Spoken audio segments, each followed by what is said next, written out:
Your Excellency, we are also developing crop varieties that are oriented to the industry.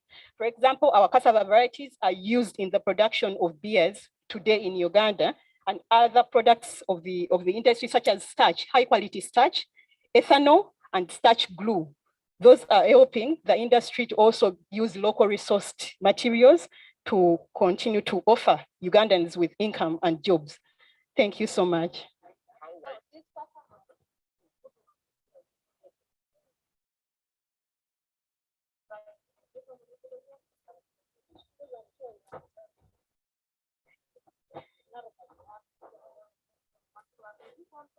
Yes, that is one plant.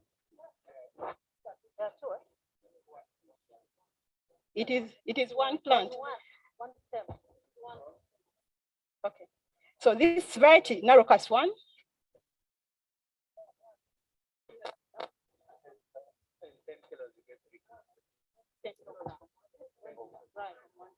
Okay. So Your Excellency, the yield potential for this variety is between 35 to 45 tons. However, from one plant, you can process 10 kilograms of flour. 10 kilograms of flour. Yes, yes. Yes. Thank you so much.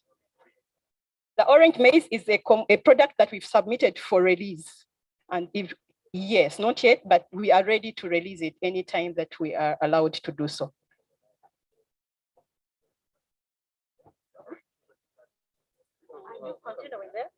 Yes.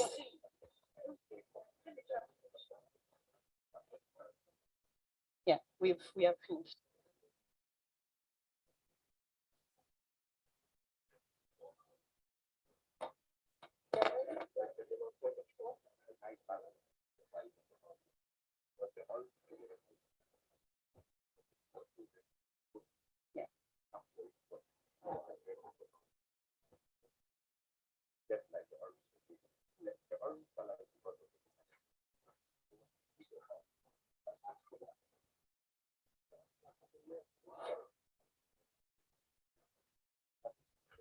Yes.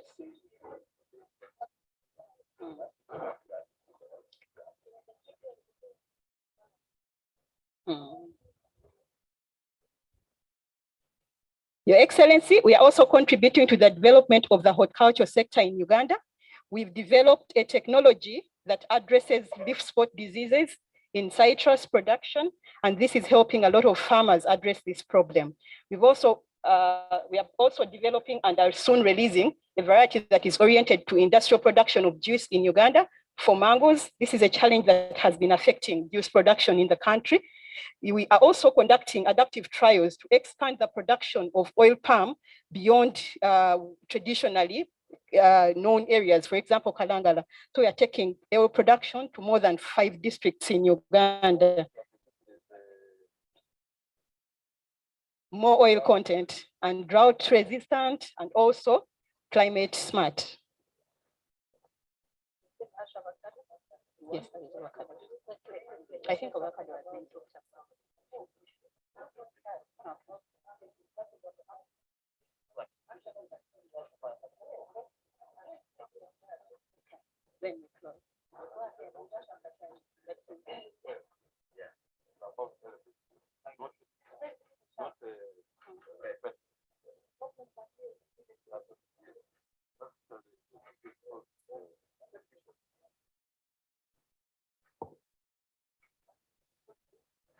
No, it is the problem that we are solving. This is the problem.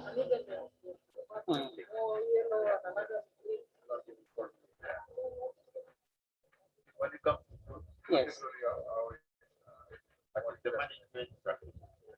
That's the trait. Which are like this.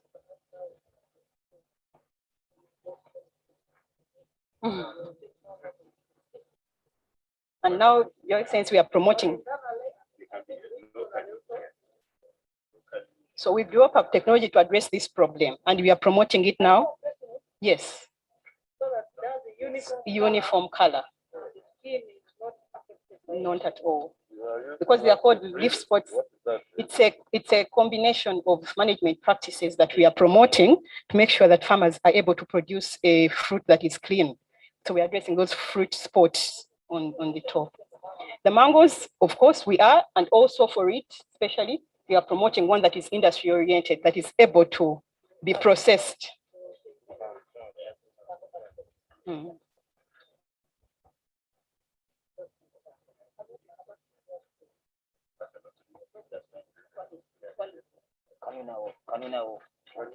We are promoting, Your Excellency, we are promoting the production of Hass avocado, which is very highly sought after in exports.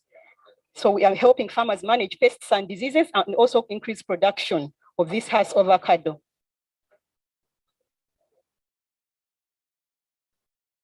Thank you so much.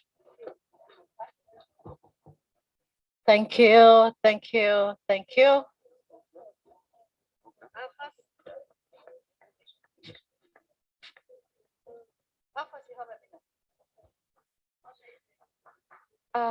You're welcome. This is the African Forum for Agricultural Advisory Services.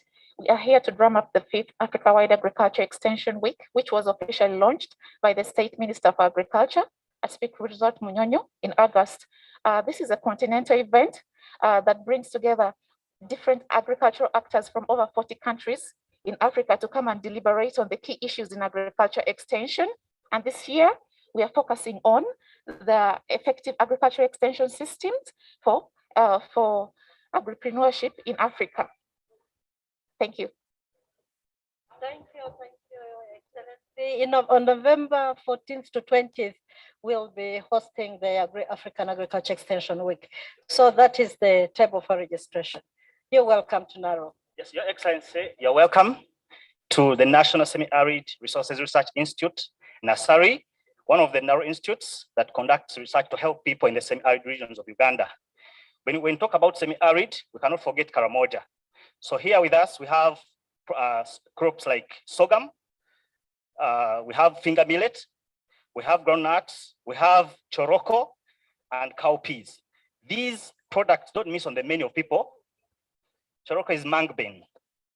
Yes, so we are producing choroko that is dense in nutrition, especially iron, so that these people, since it is one of the, it doesn't miss on their source, we make sure they have good source and it is nutritious. Yes, sorghum, we have sorghum that is good for brewing and food.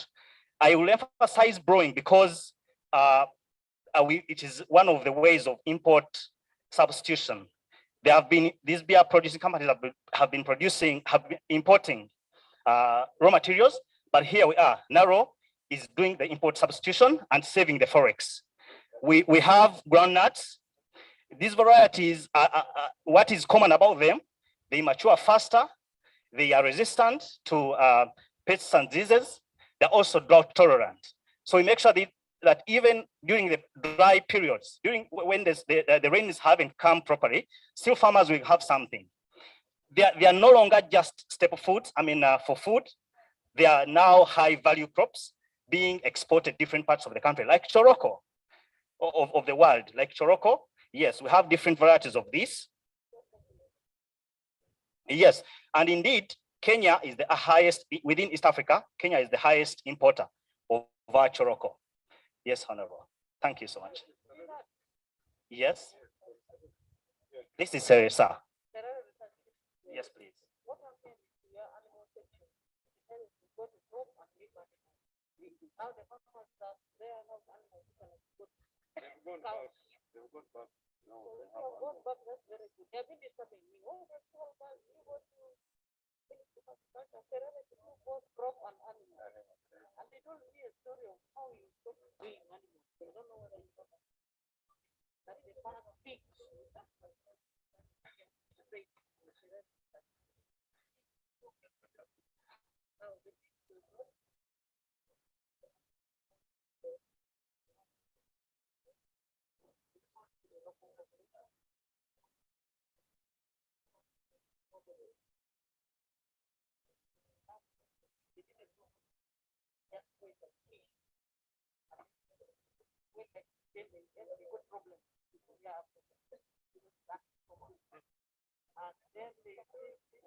No.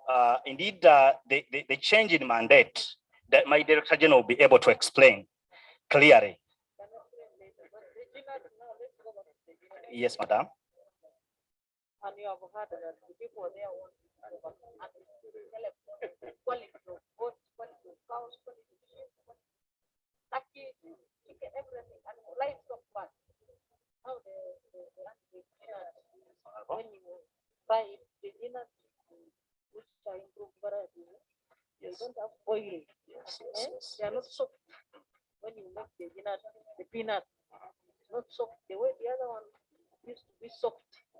And now they are asking even that this one, when water drops in it, because it's not oily like the other one, which used to be oily, develop molds. And those molds are very dangerous for the liver. So how are you? Okay, madam, if you talk about groundnuts, like you explained, we have different varieties. And these varieties are only good, are not good for everything. Yes, some of these varieties are good for oil production, and others are good for. I'm not talking about oil production. Yes.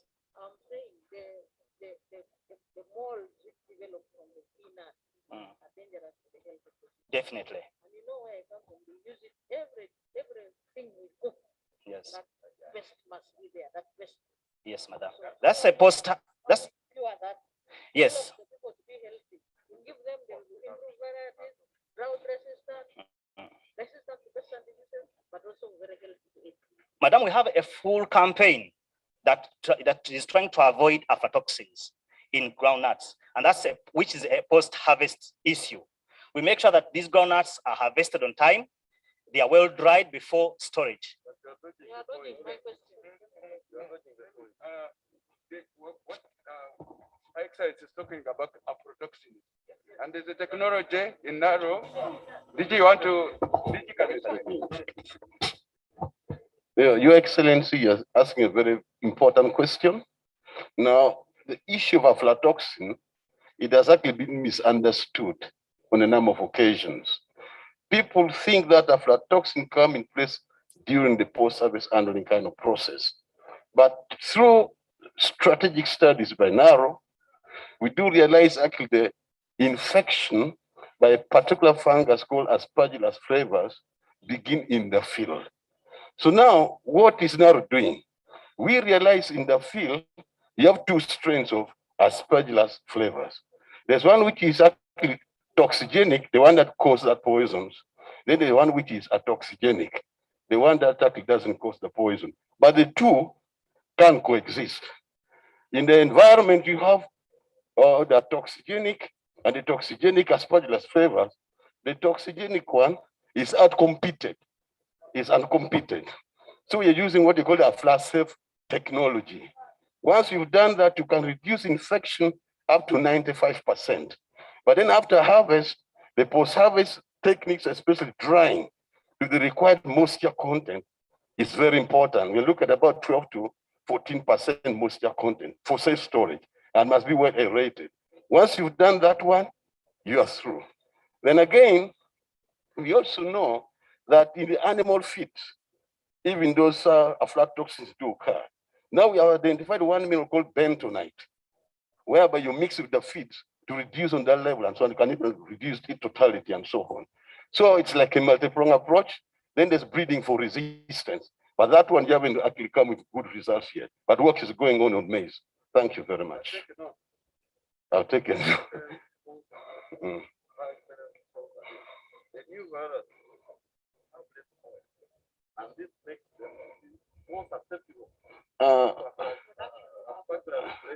I wouldn't really, with that, say like real-time evidence. That could have been consequential. But then again, when you're looking at the different varieties that you're coming up with, we are trying to customize it to the customer kind of demand. The one for the industries, the one for the confectionaries are totally different. Maybe the most important point, that's a good observation that can be followed up by research. Thank you very much. Thank you very much. That was Janet we were looking at. Your Excellency, you're here on mangoes and you have cosmetics. Who is here? Your Excellency, you're welcome.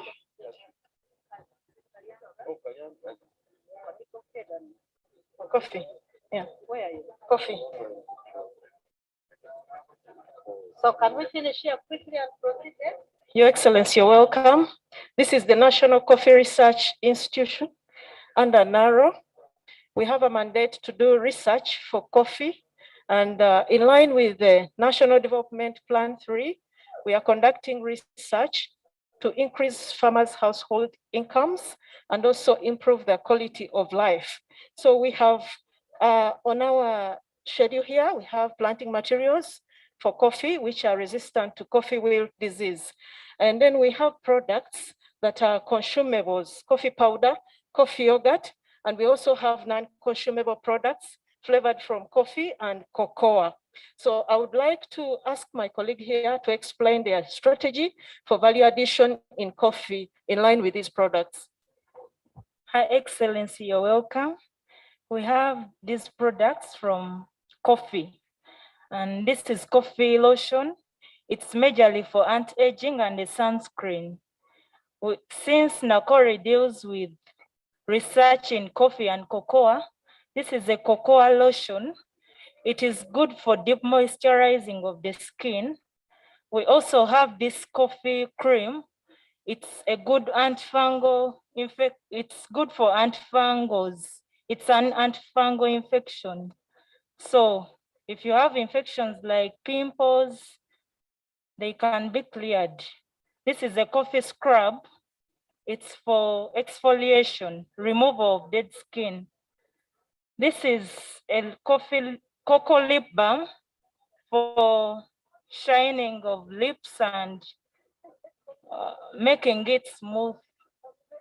These are coffee powders, and this is coffee lotion, coffee yogurt. Yeah. Thank you. The mangoes, the fruit here. Her Excellency, the Vice President, you are welcome to the National Forest Resources Research Institute of NARO. We are here, we are promoting Hass avocado. Hass avocado is a high value commodity. We have established a seed bank at the National Forest Resources Research Institute. We are able to provide planting materials for the whole country. Hass avocado is fast growing and high yielding for food and nutrition security. We are also promoting products from wood waste. Instead of wasting wood, throwing out parts, we are getting products like key holders, chopping boards, office organizers. That is fuel lighters, and this table is from the stamp. We would leave the stamp to rot there, but we are making products so that we have total utilization of a tree. We are promoting agroforestry trees. We have Coriandra, we have Melia volkensa. Melia volkensa is a mahogany tree that can give you timber in 8 years. And we are also promoting clone eucalyptus. They can give you timber in 5 years. Instead of harvesting our trees that are naturally growing, we are promoting these ones. They are fast growing and they are giving the same products at the earliest time. We are also promoting energy savings technologies. We have stoves, energy saving stoves. These stoves can save 50% of the charcoal we would use if we are using the other local charcoal stoves. We are also promoting bamboo. Bamboo is a very good and fast growing tree. It can give us charcoal in 6 months. Instead of cutting our ordinary trees, we grow bamboo for charcoal and other products. These are some of the bamboo products. We are also promoting cashew nut trees. We have grafted them. Unfortunately, we have not brought the planting materials because we have already planted them. This is a planting season. Cashew nut is a dessert. The market is much and the demand is much, but the production is still low. But we are Thank you. Thank you, thank you, thank you, Excellency. We have entered Minister of Agriculture stall.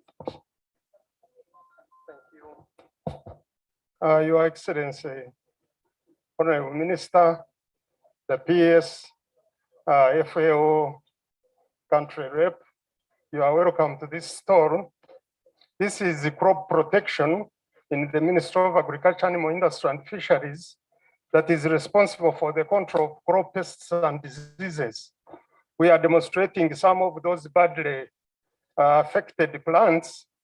This is the citrus tristeza, which is citrus greening, a viral infection that is, I know, right, Your Excellency, is ravaging part of your area. Here, we are demonstrating one of the serious cassava challenges, the cassava brown streak disease, that is mainly being transmitted through planting materials, Your Excellency, the Vice President. So it is very serious and we need to do a lot of certification and approve the materials we deliver to the farmers. Your Excellency, again, we are the same department that handles pests that are not yet in the country, and we try to fight so that they don't enter. And currently, one of them, Your Excellency, that is threatening us is a pest on mangoes. There is a new pest called the mango mealybug, which is already reported in Uganda and the Congo. And currently, we are doing what we survey, to a delimiting survey to establish how far it could have entered. And we highly suspect around the Mirama Hills in the border with Rwanda. We have been there. We have collected the samples that are here, and we partner with one of the high integrity laboratories to do the final identification. So we sent the first samples to UK. We didn't pick what we wanted, and now we are preparing more samples for identification. Again, Your Excellency, we are the same department that handled. We have the capacity to do what we call morphological, looking at the features, but we need to do what we call confirmatory diagnosis.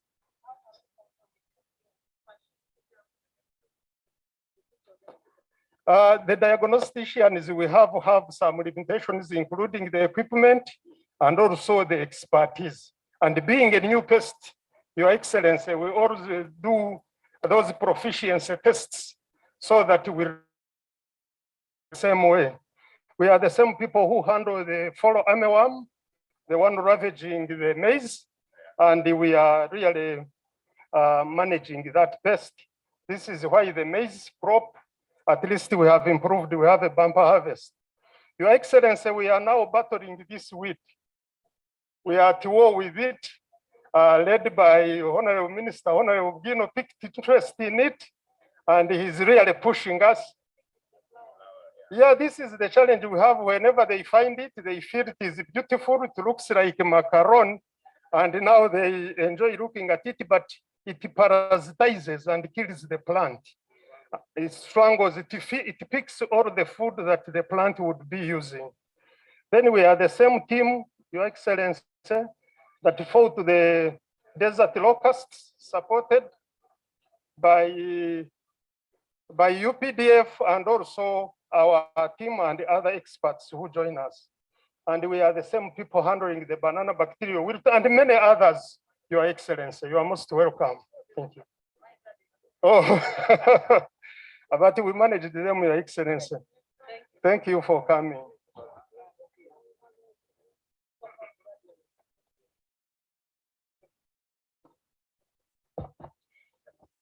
Your Excellency, Honorable Minister and the PS, you're most welcome. This is Agriculture Cluster Development Project under the Ministry of Agriculture. Under this project, the main objective is to promote on-farm production and productivity for coffee, cassava, maize, rice, and beans. And under this project, we are applying a digital application, the e-voucher system, to support farmers to access quality inputs for the commodities that we are supporting. So far, we have 437,000 farmers that have joined the project under the digital application. And of those, 220 farmers have been able to access quality inputs. Then we also support farmers to benefit from a matching grant where farmers co-fund 33% and government contributes 67%. So far, 362 farmer groups have accessed matching grants, and we have been able to construct 167 stores and 148 storage facilities in different districts across the country. We support farmers in 57 districts. So here we have knowledge materials on the project. Thank you so much.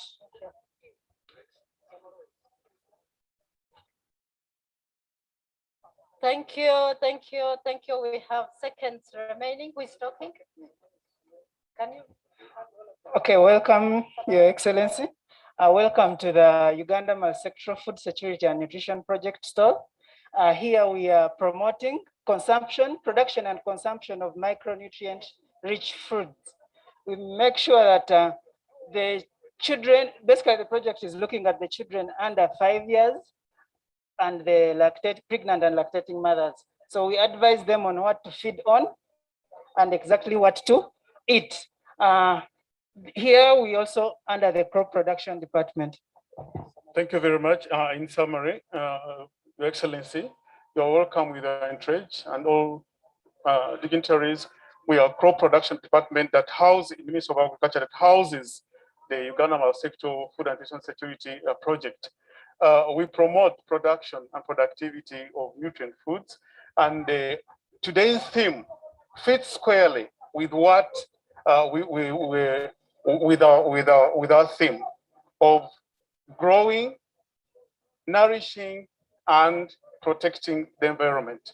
In brief, at policy level, we have just produced the organic policy, National Agriculture Organic Policy, and the aflatoxin control strategy for safety reasons. In brief, that's what we are doing. Thank you very much. Thank you. Thank you. Who is here? Please, Hamina, quickly.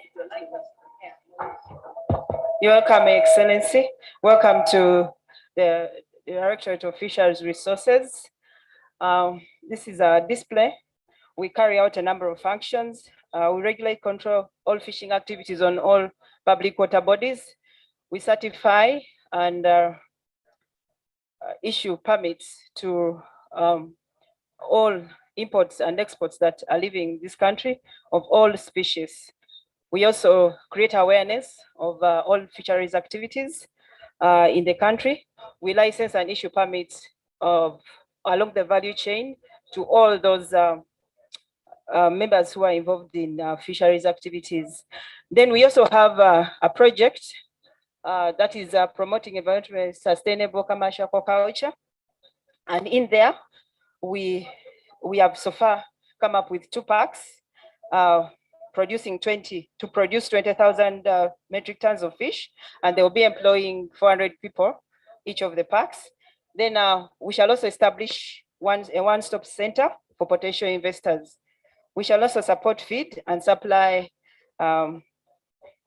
as a goal of attaining what. Thank you so much. Thank you, thank you, thank you, thank you. What is next? The last one. How about the oil here? Sorry. Let's look at the last one. This is coffee. Coffee, where are you? Please, quickly, you have a minute. Your Excellence and Honorable Ministers, you're most welcome to UCDA staff. UCDA is mandated to oversee all coffee quality products with a mission to increase coffee consumption, productivity, and production.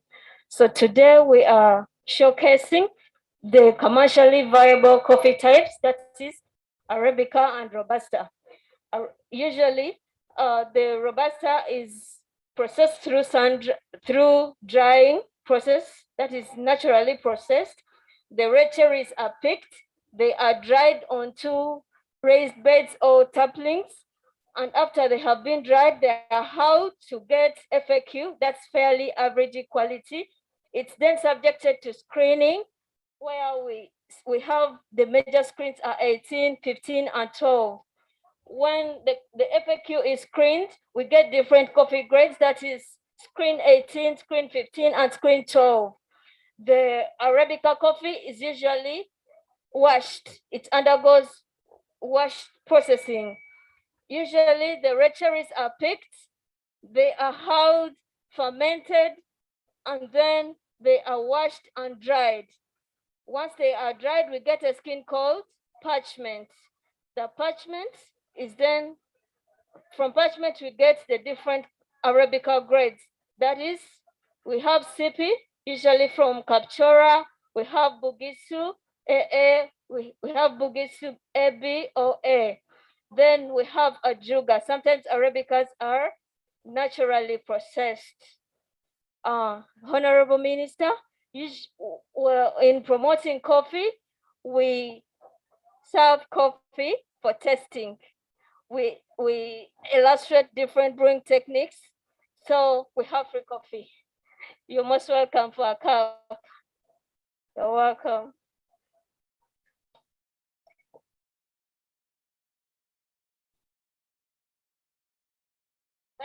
Thank you very much. Everyone take up your seats.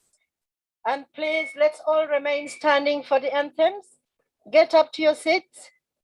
Every one of us, let's go to our seats. Let's all get seated and we get ready for the national anthem. If Lovomo, if you're anywhere nearby, come right here. No.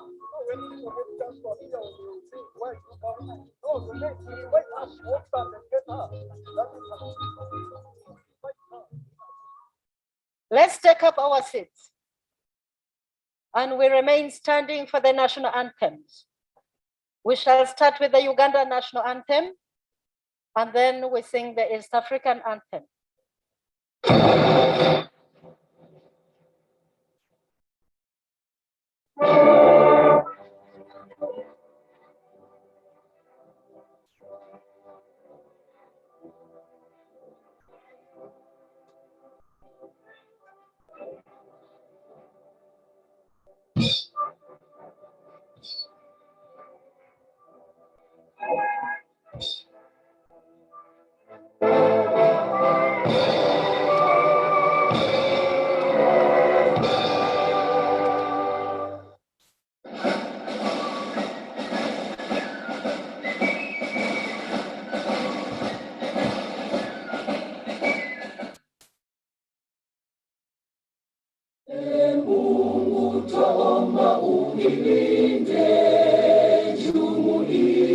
Afrika Mashariki, tuwezeshe kuishi kwa amani, tutimize na malengo yetu.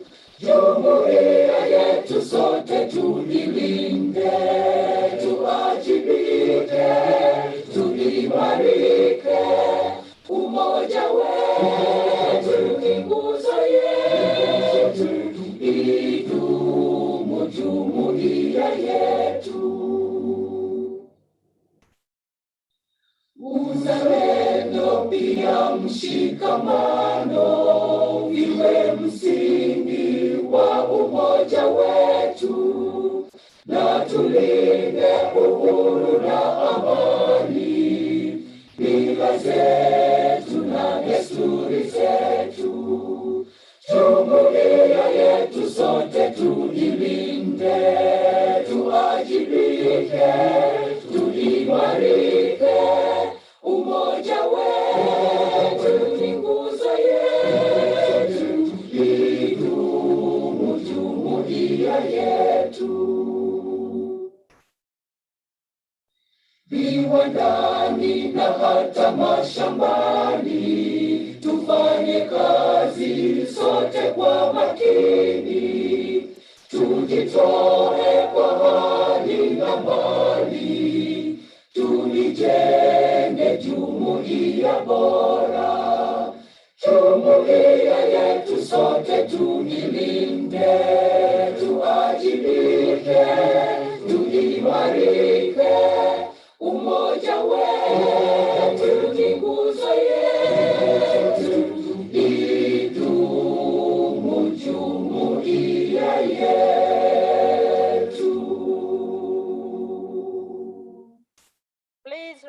standing for prayers.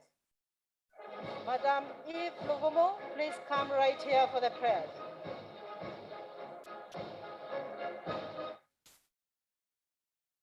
Remain standing. Thank you.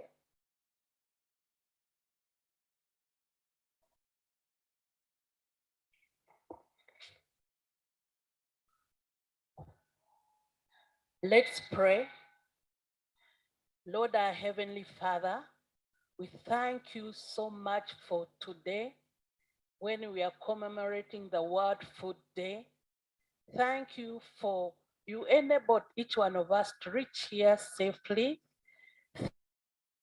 Thank you that we are gathered in one accord and we are continuing to put ourselves into your hands, that you protect us from all evil, that we shall have a good function today as we reflect on the theme of today of our actions are our future. For we need to have better production and also better nutrition for a better, also we need to have a better environment for better life. Lord, as we reflect on this, guide us that we shall help the masses so that we can have food which is enough for everybody at the table. Heavenly Father, we pray that you continue to provide the resources and all that we need to achieve this. For this function, be with us up to the end. Thank you for our guest of honor and everybody in their capacities who are here. Bless us, Lord. In your name, Lord, we have prayed. Amen. Amen. Let us take up our seats.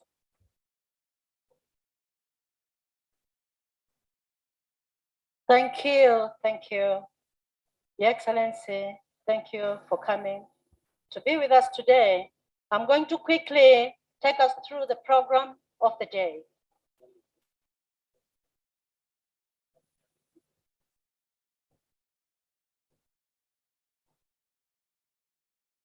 Thank you. We've just finished anthems and prayers. We are going to have the LC1 chairperson of this place talk to us. And after that, we'll have the DG address us. And after the DG Your Excellency, we shall have the country director, World Food Program. They're all present and they'll be able to talk to us. And the country representative, FAO of the United States, of the United Nations.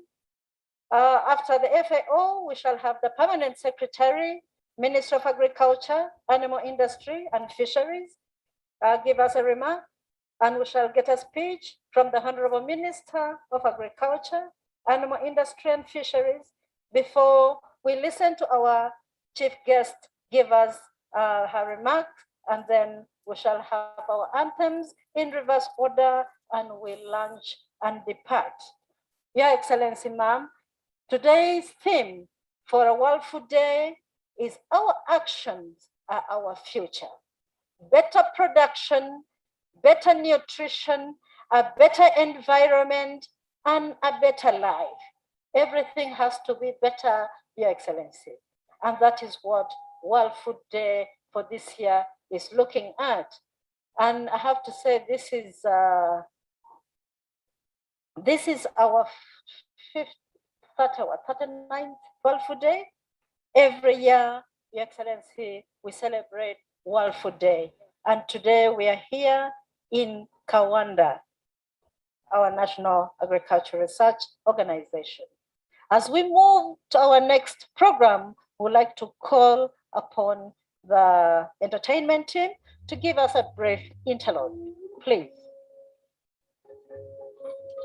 And the LC gets ready. LC1 of this place, get ready.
Thank you, thank you, thank you. Thank you. That's beautiful. Thank you, thank you, thank you.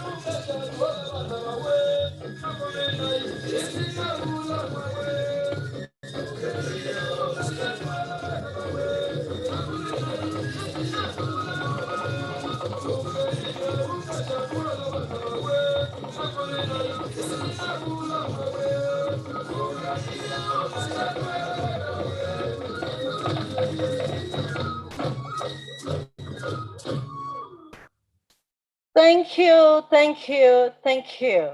We say, today our actions are our future. Everything is got to be better. Even the entertainment has to be better. LC1 of this place, I understand the LC is not around. Please allow me to invite the Director General. Oh, LC1 is here. Thank you very much. Mr. LC1, please come over. You're welcome.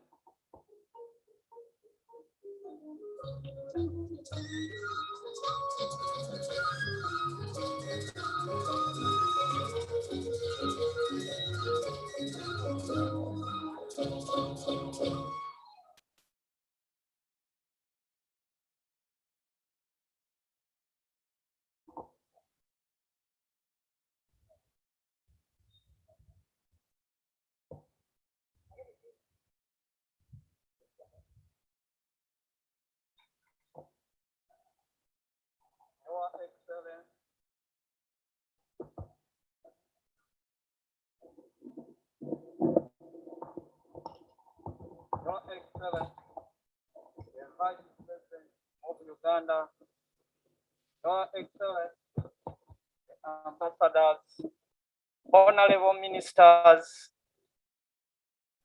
directors in this institution, honorable members of the parliament, scientists and local leaders, ladies and gentlemen, let me take this opportunity to welcome here in this area of Nkokonjeru Sero. I wish you a good function and I will stay at this place. Thank you for listening to me. May God bless you. My name is Serwada Stephen, Chairman LC1 Nkokonjeru. Thank you.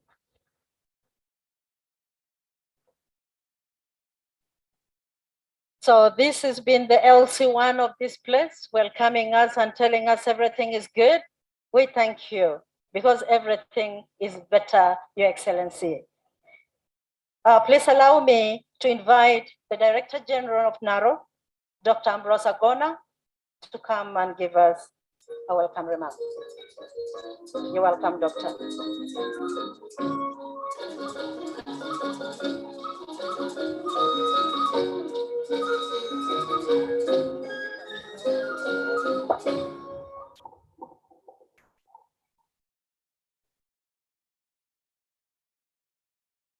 Permission from Your Excellency, I'd like to make a confirmation that I've been vaccinated twice and I've been keeping the social distance. Allow me to remove the mask to see the real me, the personality. Our chief guest, Her Excellency Jessica Lupo, the Vice President of the Republic of Uganda, our Honorable Minister of Agriculture, represented by the Minister of State, Agriculture, Honorable Fred Wino Chakulaga, the Permanent Secretary of the Ministry of Agriculture, Animal and Fisheries, represented by the Undersecretary, Your Excellencies, His Excellency Antonio Querido, my good friend from the Food and Agriculture Organization of the United Nations, my good friend His Excellency Robert Akalaimo of the World Food Program, distinguished scientists, the directors, the NARO fraternity, the private sector fraternity, and Your Excellency, before I continue, I'd like to present to you one of our biggest partner, all the way from South Korea, Dr. Park Tyson of the Korea Program on International Agriculture. Dr. Park, if you're around, may you stand up for recognition. Thank you, thank you, thank you. Your Excellency, today marks the 11th year since 2010, where NARO has been successfully hosting the World Food Day on behalf of the Minister of Agriculture, who is the mother, and a good friend from FAO. And I strongly believe over this more than a decade celebration hosted by NARO, this one is just a mirror image of what has been happening. Today, as I talk, before actually today, NARO on its own accord decided to know that since we are operating under a very difficult time of COVID-19 pandemic, we decided to launch the World Food Day, but with blessings from the Ministry of Agriculture in at least 4 zonal agricultural research and development institutes, Bulindi based in Oyema City, Buginyanya in Bulambuli, Ngeti in Lira City, and Kachwekano in Kabale. Your Excellency, we look at the theme of today's celebration that talks about our actions, our future, better production, better nutrition, a better environment, and a better life. I strongly believe when you looked at the exhibitions, when you exchange with the exhibitors, and I believe you could even have touched some of those innovations. When you talk about program on agro-industrialization today, definitely you see how the Ministry of Agriculture, NARO, and its partners are positioned to take this country to a higher level. We look at the aspects of soil, which is the cradle of life. You must have seen the innovations that are coming up.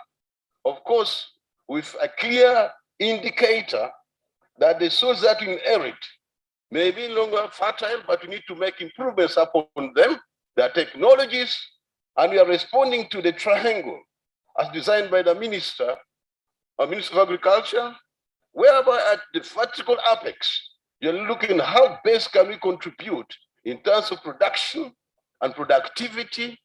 And I strongly believe you must have seen some of the technologies to respond to that. And of course, this is informed by research and innovations.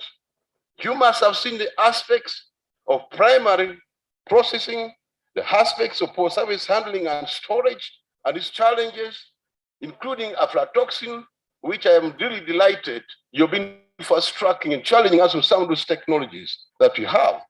But the most important thing is the validation aspects of it. How are we going to feed these industries if you don't have the basic raw materials in the right quantity, right quality? And of course, the best to you will be the marketing aspects of it. How much does a farmer put in his pocket or our pocket? You're looking at how nutritionally secure are we. You must have been exposed to technologies whereby now you're not just looking at the aspects of increasing yield, but I look at the nutrient densities.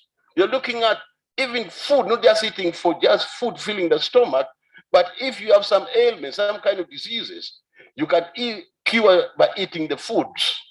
Your Excellency, on this occasion, I'm delighted to highlight you some of NARO's top achievements. Over the years, and as directed by Parliament, guided through the NAR Act 2005, we have been handling issues pertaining to crops, livestock, fisheries, forestry, and of course, the most important aspect, the conservation of the ecosystem in which we operate.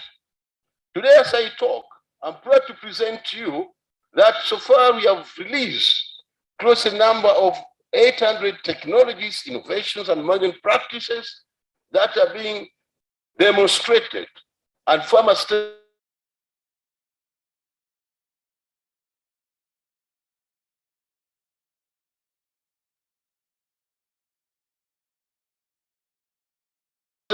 and you must have seen technologies in form of cereals, sorghum, the finger millet, the cassava, the banana, the mangoes, the beans. We are just looking at how best can the farmers adopt these technologies. But the most important thing is, are these technologies being generated by now, taken up by farmers? Do you have a strong system that allows and strong mechanisms that can demonstrate real-time evidence-based successes? Your Excellency, I'll take you back through the landscape of 2008. You and me, you know, rice was a preserve for the rich and miraculously for Christmas occasion, the independence celebration, Easter time. At that time, Uganda was producing close to about 110,000 metric tons of rice. But today, through research and strategic collaboration with partners nationally, regionally, and continentally, we have been able to raise the production status up to 390,000 tons per annum. I think we're moving in the right direction. Today, as we talk about bean production, the cheapest source of proteins, before research intervention, and one thing I want to first appreciate that our government has been giving us good matching orders in the right direction. If you say you're talking about productivity, is there evidence? I look at the beans. By the year 2012, we're just doing 0.7 metric tons per hectare. But today, as we talk, through research and innovations, we are looking at 3.7 metric tons. And to me, again, it's not just moving in the right direction, but the feedback into the economy, what we're looking at. We look at strategic crops like the coffee. Before we intervened, we had a problem called the coffee wilt disease. And through research and development, we came up with resistant varieties. In the beginning, I look at coffee being produced at about 1.5 metric tons per hectare. But today, now is proud through the mother ministry to present to you, we have reached the ceiling of 3.9 metric tons per hectare with our technologies. And again, we are looking at the problem of malnutrition. And we are saying you can't actually fight malnutrition by importing supplements from abroad, but you want to eat it. We are moving to biofortification, using both conventional and genetic engineering. Today, as I talk, I'd like to present to you that now you have seen the program from the ministry are talking about fighting malnutrition using micronutrient-dense varieties. You're looking at fighting the problem of zinc deficiency, iron deficiency, vitamin A deficiencies. You must have seen the orange flesh sweet potato. That's one of the mechanisms we are trying to respond. Just because of the arrangement of this program, we are conducting even biofortified research on bananas. But since we don't have an enabling loan on biotechnology and biosafety, we can't remove the products from there to come and display it here. But you'll have seen wonders, seeing how best now through his mother ministry is moving the right direction to enable Ugandans fight the hidden hunger, the aspects of micronutrient deficiencies. In the livestock subsector, Your Excellency, I'd like to present to you, we are also talking about increasing production and productivity of our livestock sector. If I take a case for like the cattle, or the cattle subsector, today we boast of close to about 14.2 million head of cattle. But in terms of productivity, are we exporting the so desired beef globally? Are we getting the right amount of milk per cow globally? Today, I'd like to demonstrate to you that when you look at the current genetics that we have in this country, look at the unqualified disabled, and I know you come from the disabled side where we come all from. Look at the market is saying to export the beef, you need an animal that weighs close to about 300 kilograms at 24 months. But look at the genetic stock that you have in this country. To get to 300 kilograms, you need about 5 to 7 years. But is it possible through research? We have been able to demonstrate that you can get even animals weighing more than 300 kilograms at 24 months. If you've been to one of the research institutes, the National Livestock Research Institute, we are responding. Today, we'll look at milk production. Out of the 14.2 million head of cattle, they're just doing only 2.7 billion liters. You go to Ireland, the population of about 5 million head of cattle are getting more than 6 billion liters. So how best can we match this, blend the gap? We are saying through genetic improvement, we have ported one breed called Viking Jersey that does close about 20-25 liters. Very efficient in nutrition, feed conversion. You get one of the best milk, and the milk you're looking at butterfat content close to about 5 to 7%. When it comes to processing for that dish, you need 1 liter of yogurt, you get 1 liter of the Viking Jersey. But when you do the Frisian, you need about 3 liters. Are we moving in the right direction? I think yes. Now we also know that you need to treat them, the health aspects of it. You've been hearing issues of tick and tick-borne diseases, but the worst part of it, the importation of fake acaricides on the market. Now, so that's an opportunity. Today, I can talk with a lot of humility, but of course, high tone of science that you have been able to test on station the efficacies of 4 vaccines developed by your scientists using NARO's resources, government Uganda resources. You build the capacity, you build the human resources, and you have an infrastructure coming up. Come June 2022, I hope you will be there, including His Excellency, the President of the Republic of Uganda, coming to inaugurate the vaccine facility.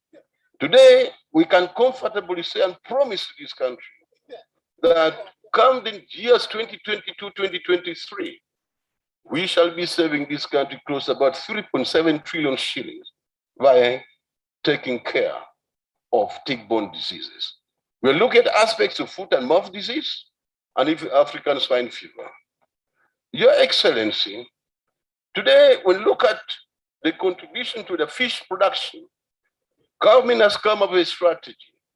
Can we raise the production from 570,000 metric tons to 1.7 million metric tons, whereby 700,000 metric tons are supposed to come from capture fisheries and 1 million metric tons to come from aquaculture. Today, I'd like to make mention to you, we have come up with robust technologies that at least can contribute significantly to the aquaculture subsector. You look at the fish fries, the fish fingerlings, and the fish stocks. We have been able even to map out the maternity wards, the breeding sites for the different fish species on the lakes. And these are areas which will need actually real-time protection from the fishermen. The forestry subsector, you must see the interventions on the bamboo, and you're looking at a scenario whereby Uganda imports paper worth close to about $163 million per annum. But you're saying, can we also contribute to the pulp and paper industry? You look at the eucalyptus trees, you look at the bamboos, and many more other tree species that can contribute to that, to save this country, that hemorrhage of close to about 162 million. We are saying the youth must be engaged in agriculture. But the youth, you also do know, they say agriculture is labor intensive. There's a lot of drudgery. We look at aspects of grow machinery. How can we tackle the issue of drudgery? Through economics as part of science. Today, I believe you must have seen different technologies from field opening, planting, spraying, harvesting, storage in our stock. Today, as you look at part of agro machinery, I strongly believe you appreciated the intervention in the fish smoking kiln. The scientists were a bit mild when you're asking them questions. The second exhibition that you saw, you're looking at a technology which has been acclaimed well over. We are looking at how best can we support the fish industry, especially exports to Europe. Right now, we can't export smoked fish because of the issue of what they call the polycyclic aromatic hydrocarbons. That cause actually cancer in human beings. But our technology has reduced from 40,000 parts per billion to less than 1 part per billion. And the European market requires 2 parts per billion. I think we're moving in the right direction. Today, again, you also know there's no single institution that can work alone and achieve it all. By exposing strategic partnerships, collaboration, and alliances, national, regional, continental, global, we are moving in the right direction, in my own opinion. But the most important thing is, we are supposed to bring on board the private sector. Today, I'm proud to tell you that we have signed memoranda of understanding with Uganda Bros Limited, Nile Bros Limited, and I strongly believe, Your Excellency, you come from an area that produces a lot of sorghum, the Puripu. The Puripu is actually the goal for the people in the Sub-Saharan region by linking to the breweries. We are not just eating it, we are not just actually maybe brewing it at local level, we are talking about exports. Today we look at cassava. We have identified 3 potential candidates that are good actually for beer making. And with partnership with Uganda Bros Limited, we are working on that. But the most important thing is to do all this good research you're seeing around, you need the human resource, you look at infrastructure development, and I must thank you, and convey our heartfelt gratitude to His Excellency, the President. He's not somebody who promises, but he also delivers. We have been able to put robust infrastructure in terms of laboratories. And if you had time, you might have seen that the biotechnology lab, which inaugurated way back in 2003. We have so far built human resource capacity with the highest density, I strongly believe, in the Ministry of Agriculture.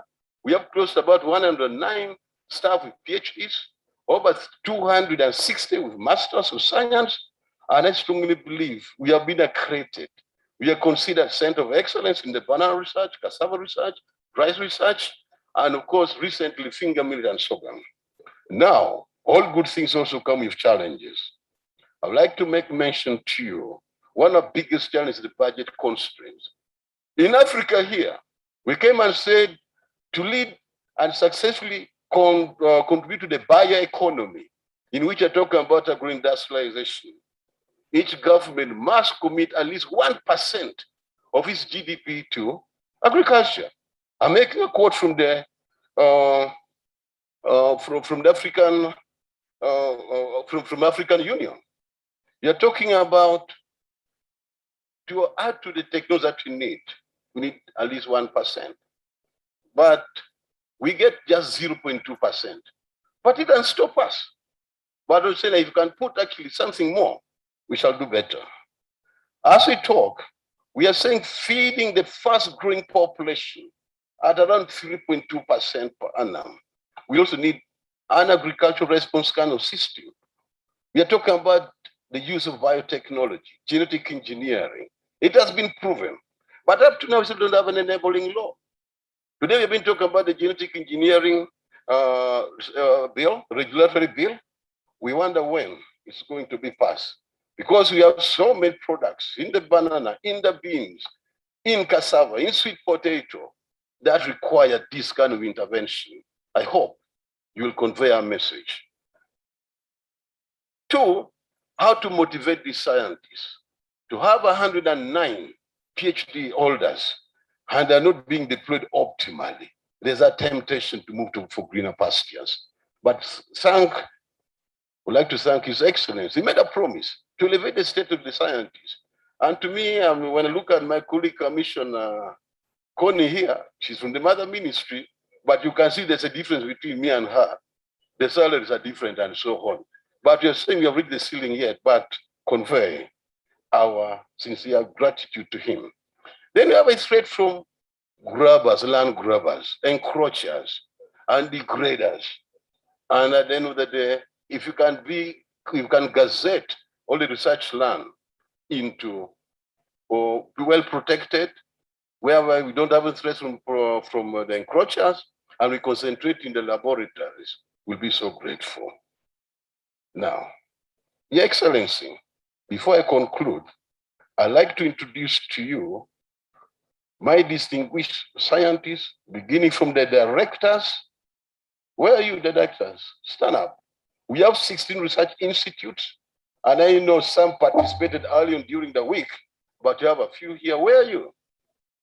The directors of research, Nari, the scientists from scientists, Nari, scientists from the Zadis.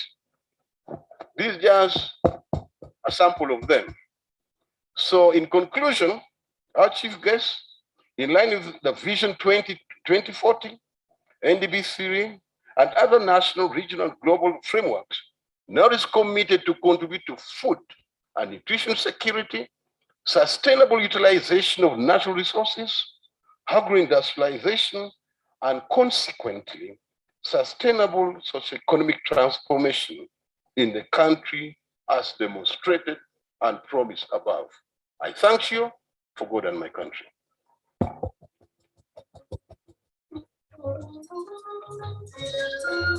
Thank you very much, Director General of NARO. Let's give it a round of applause, please.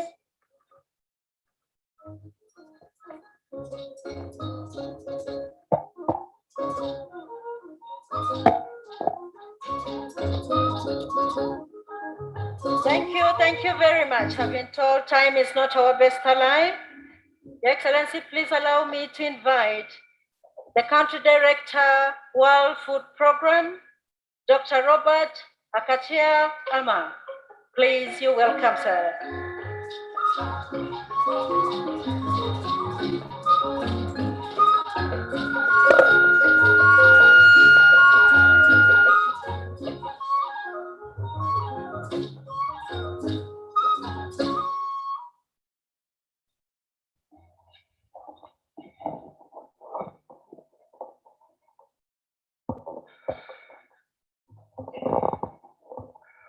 Good afternoon, everybody.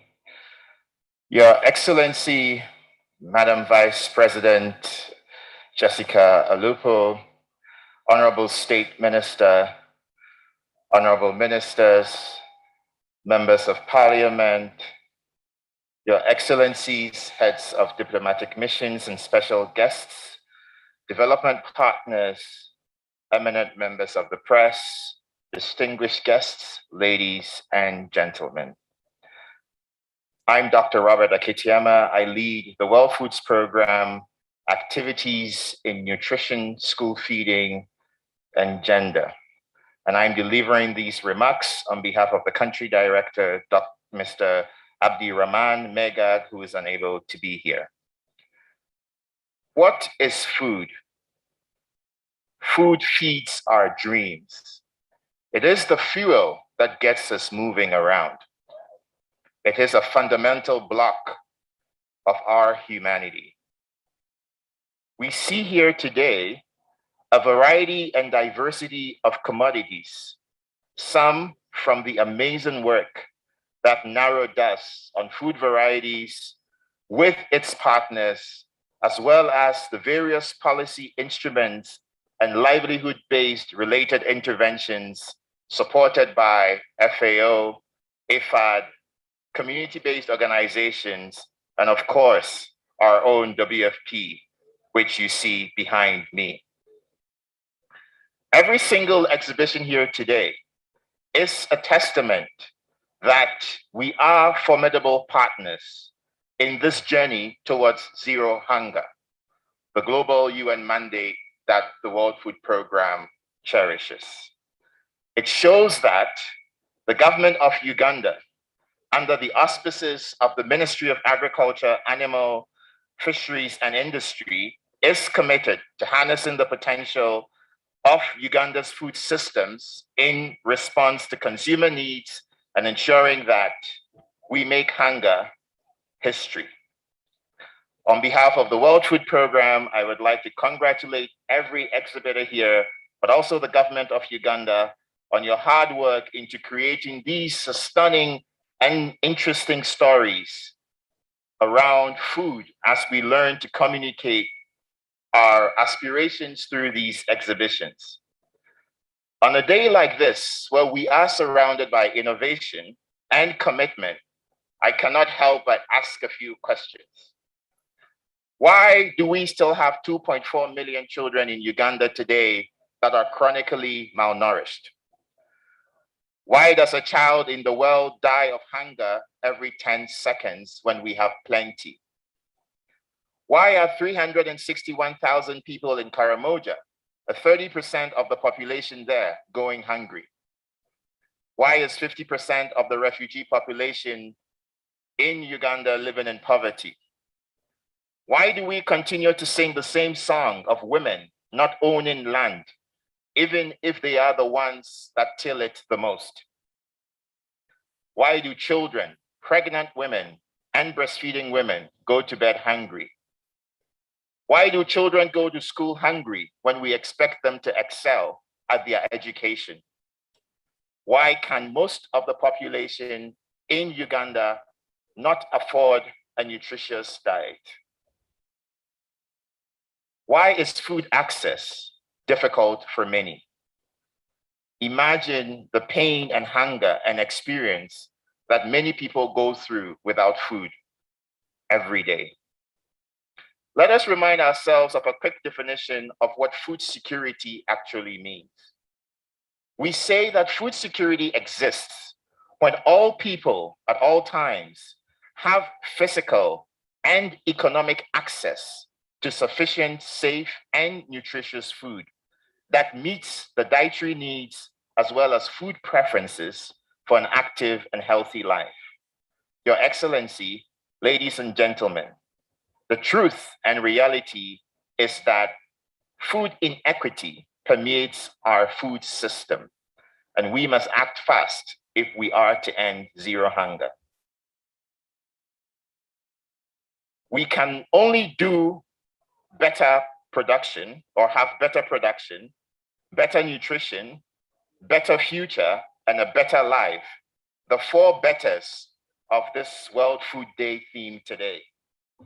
We can only do this by ensuring that the vulnerable groups around us fully participate and benefit from the food system in country, so that when we are hit by crisis, we can respond effectively.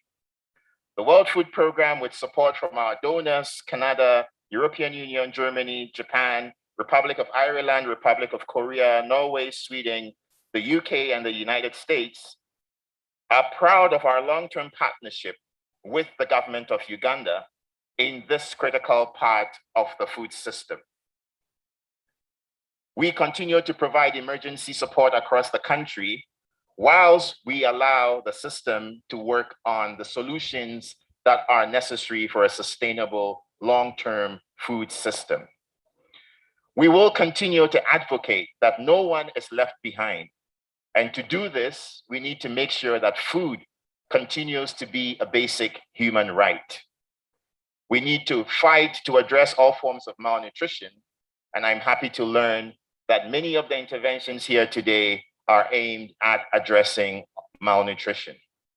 We hope that with the support from all stakeholders, we will be able to continue to strengthen our capacity to serve these communities as we empower production and availability of resources for the community. We also should not forget that Uganda provides home to 1.4 million refugees. This is the second largest population in Africa for refugees. And we hope that the food system here will not only support Uganda, but also our brothers and sisters who are displaced. Women are a strong component of our food system. If you look across the country and even here today, women are the primary smallholder farmers that produce the food that we all consume. However, in addition to their sociocultural demands, we find that these women are often left behind in specific areas around access to knowledge, access to finance, land ownership, and many more. We as WFP will continue to support this vulnerable group and continue to provide the support and targeting through our programs to ensure that we are reaching them. We all know the impacts that COVID-19 has brought to us. In places like Karamoja, we've seen an increase in poverty and hunger from 60 to 66%, 20 times more than we have here in Kampala. WFP continues to support these vulnerable communities through the provision of protective rations and specialized nutritious foods that are aimed at addressing the immediate impacts of these shocks. These are short-term actions. For longer-term actions that are sustainable and integrated, we hope that our programs will continue to align with the directions of the National Development Plan 3, particularly in the areas of agro-industrialization and human capital development. Let's continue to ask ourselves these questions. Are we getting food to everyone? Are our supply chains effective, efficient, and affordable? We continue to provide training as WFP to over 25,000 smallholder farmers, working closely with the MAIF and other partners in the areas of post-harvest management, bulking, collective marketing, that focus on ensuring that farmer organizations can come together to function as a business. This is key to driving economic success and addressing the issues that are raised in the National Development Plan 3 around youth engagement, economic empowerment, and the need for reduced poverty among farmers. Today, WFP buys 80% of its food products locally in Uganda, not just for use in our programs in Uganda, but also for export to the sub-region. A lot of the food that we buy here goes to South Sudan, Democratic Republic of Congo, and many of the countries around as part of our food aid work. This introduces significant income into the local economy. We also know that the people who produce our food need the right skills and knowledge. And so we will continue working with FAO to improve the systems that are available and produce information that leads to early warning systems to help farmers plan and anticipate the impacts of climate change for a productive life. Ladies and gentlemen, Your Excellency, we as WFP continue to pledge our support to the people of Uganda and the government of Uganda. We pledge our commitment to support the government in improving the food system, building on the knowledge and making sure that we are implementing policies that do not only address our food needs of the most vulnerable, but also work towards better production, better nutrition, a better life, and a future for everyone, and not just the few. We want to rewrite the stories of the vulnerable. Indeed, our actions are our future. With better production, better nutrition, a better environment, we, together with you, Your Excellency, will provide a food system that works for everybody in Uganda. Thank you very much. Thank you, thank you. That was World Food Program. Please let's give them a loud round of applause. Thank you very much.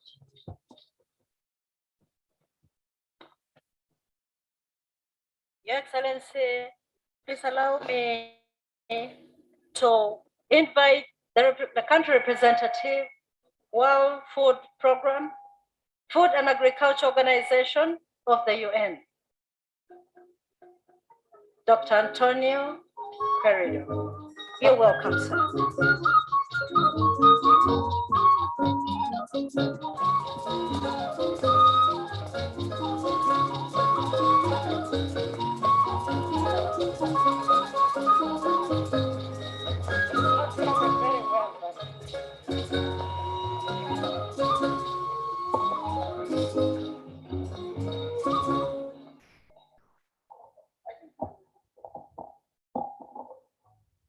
Our chief guest, allow me also to remove my mask.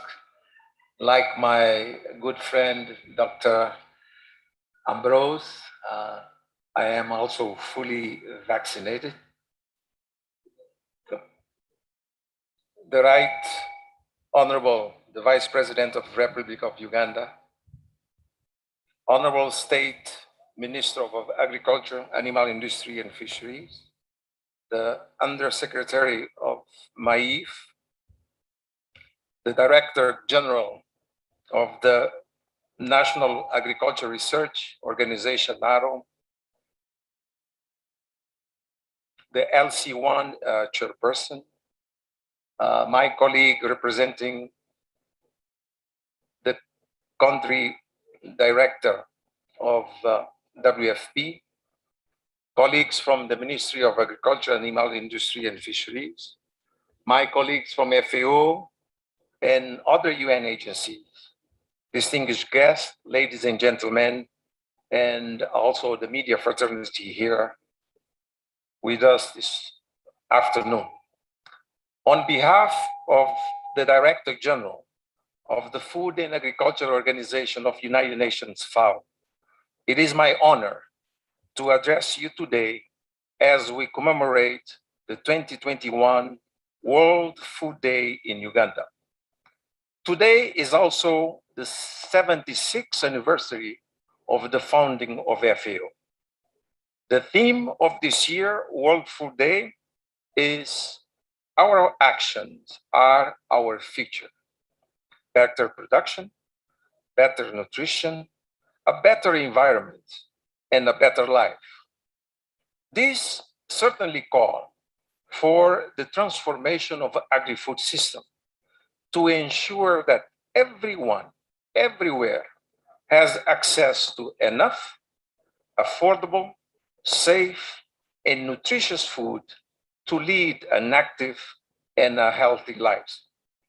Your Excellency, ladies and gentlemen, with more than 3 billion people, almost 40% of the world population, who cannot afford a healthy diet, and the obesity on the rise in all regions, we must do better. With an ever-growing population, expecting to reach 10 billion by 2050, we need to feed the world, but at the same time, we need to nurture the planet, because only healthy ecosystems can produce a long-term and a safe and nutritious food. We need agri-food systems that work. The agri-food system covers a journey, not only of food, but also of non-food products, from the farm to our mouths, including the way they are grown, harvested, processed, packaged, transported, distributed, traded, bought, prepared, eaten, but also the way we continue to dispose of our food. It also includes non-food products, such as cotton, wool, that we use to make our clothes, but forestry, biofuels, all of these are part of the agri-food system. However, agri-food systems are contributing to climate change and the related effects. My colleagues will tell you that over 30% of the global emission comes from the agriculture sector. We know that climate change is contributing to the lowering of crop yield in livestock productivity, contributing to decline of fisheries, aquaculture, and agroforestry production, and also long dry spells, creating unplanned, destructive rains, and also unforeseen pest problems like desert locusts. Just last month, FAO joined the government of Uganda and other partners in a series of national dialogues, and eventually to the Global Food System Summit, hosted by the UN General Secretary. These dialogues and the summit resulted in several bold actions to change the way we think, we grow, and we use food, ensuring that agriculture works for everyone and everywhere.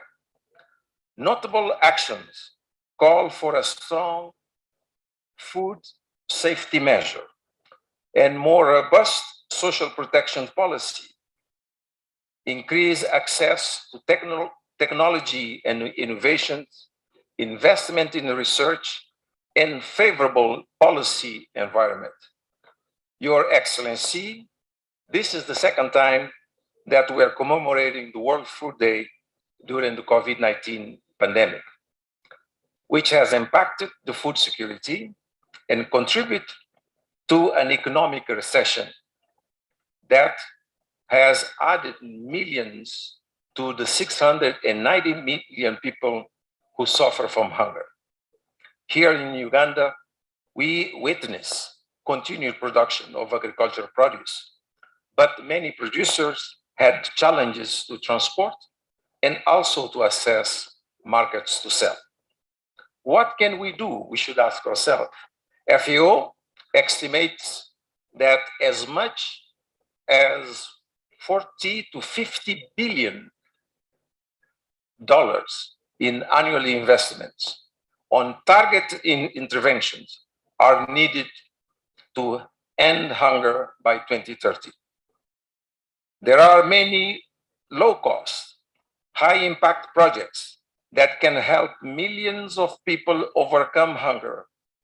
FAO is happy to be implementing a number of these interventions with partners and national governments around the world, and particularly here, also in Uganda. Here, we are working to increase the resilience of the refugees and host communities, to plan and grow their own food, but also to engage in economic activities that to uplift their livelihood. We need to invest more in research and development to make farming more technology advanced. We need innovation in digital agriculture to improve literacy rates among women, because this can only go a long way in reduce hunger. Knowledge, innovation, and capacity building are path to change. Agriculture and agri-food system value chain and digital innovations have a great potential to transform Uganda's economy and rural livelihood. I'm happy to inform you that FAO is working with MAIF to look into the application of blockchain technology and related digital technologies for sustainable agri-food value chain development in Uganda. Blockchain technology is one of the emerging digital innovations with a high potential impact on economic, social, but also environmental dimension. And it is considered to be one of the most promising technologies and improving the capacity to revolutionize the agri-food system. Our intervention focus on increased knowledge and improving capacity of blockchain technology for agri-food value chains development and its application and potential to solve challenges and strengthen agri-food value chain. FAO will support inclusive technology adoption, including policies, institutional support, capacity building, and infrastructure development for incentivizing the private sector to lead its adoption and development. I wish to recognize and also congratulate the farmers of Uganda, the men and women in agriculture, fisheries, and forestry. These are our food heroes, the primary source of nutrition foods. As guardians of the planet, natural resource, their decisions lie the root of the transforming agri-food system. Innovative technologies and training, financing, incentives, and social protection can help farmers to provide sustainable, healthy diets locally, but also globally. FAO is proud to support the farmers across the country to address the issue of climate change, improve productivity of their land, livestock, and crop fields, and to adopt a modern technology. Your Excellency, some of the farmers that we work with, that we continue to support, are youth. This month, FAO is partnering with the Ministry of Agriculture and Animal Industries, and also with AFSI Foundation. We will recognize 270 young agripreneurs. We have held regional awards, ceremonies at the National Agricultural Research Organizations Institute in Mbarara, Lira, Serere, and Namulongi. This is the second time that we are recognizing the Youth Champion Initiative with FAO and MAIF. We started back in 2017. We are proud of them, and we continue to commit to empower more youth, young people, to harness the potential that we recognize in Uganda's agriculture. However, ladies and gentlemen, our distinguished guests, Uganda has a young and growing population. from which we can reap a significant demographic dividend that fosters economic growth and development. I call upon the partners of the government of Uganda to join FAO and the United Nations in Uganda to increase the contribution of young people through a modern but also a better agriculture. Solving the food system transformation puzzle will and can provide, needs plenty of creativity, but also we need a fast steadiness. FAO remains committed to working with the government of Uganda and all our partners and farmers to transform the way we produce, the way we consume, and also the way we think about food for better environment, but also for better production, better nutrition, and better life for all. Happy World Food Day to all of you. Thank you.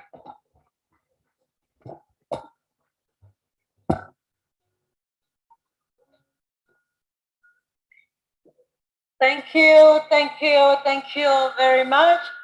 That was the Food and Agriculture Organization. Please, let's give them a big round of applause. Thank you very much. Thanks a lot. We are stronger with the partners. We can't do it alone. That's why we have the partners with us. Thank you very much. Your Excellency, ma'am, allow me to invite the Permanent Secretary, Minister of Agriculture, Animal Industry and Fisheries, being represented by Mr. Jagenda, the Under Secretary, and hereafter he will take over to invite the Minister and the process will proceed.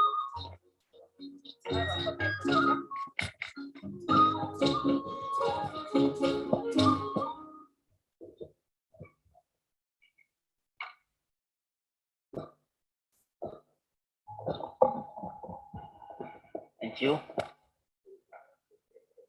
Your Excellency, retired Major Jessica Rose Arupao, the Vice President of the Republic of Uganda, Honorable Minister of State, represent the Honorable Minister of Agriculture, Honorable retired Major Fred Bueno, the country representative FAO, the country director World Food Program, heads of the ministry agencies, directors, commissioners, and the staff of the ministry, exhibitors, fellow Ugandans, members of the media, ladies and gentlemen.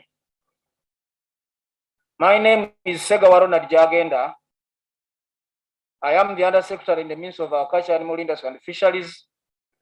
I'm here to represent the Permanent Secretary, Major General David Kasura Chomkama, who is unable to be here because of state duties. Ladies and gentlemen, I take the honor and the pleasure to welcome Your Excellency, the Vice President of the Republic of Uganda, to the 42nd World Food Day celebrations of 2021 here at the National Research Laboratories, Kawanda. Your Excellency, this event is celebrated every year in order to give chance to various actors in the agriculture value chains to showcase their products and technologies in the form of exhibition. Today, Uganda joined the rest of the world to commemorate the World Food Day. This day aims at tracking global hunger and striving to eradicate hunger across the world. Due to COVID-19 pandemic, this year's World Food Day is being celebrated scientifically. For example, we have had to set up satellite region exhibitions, which are closed to the public but attended by a limited number of exhibitors. to a maximum of 70 people as follows. One was at the National Forest Research Institute, Mukono. Another one at Mbarara Zadi. Another one at Nasari in Serere, and Ngeta Zadi in Irira.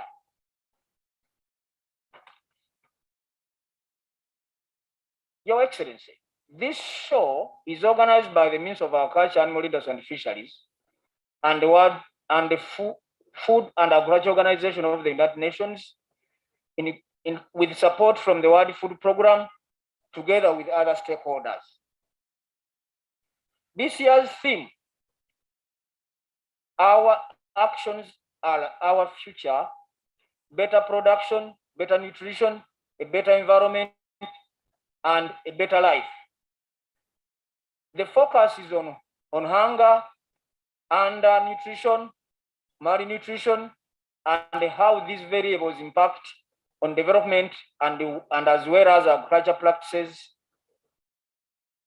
especially those that are friendly to the environment.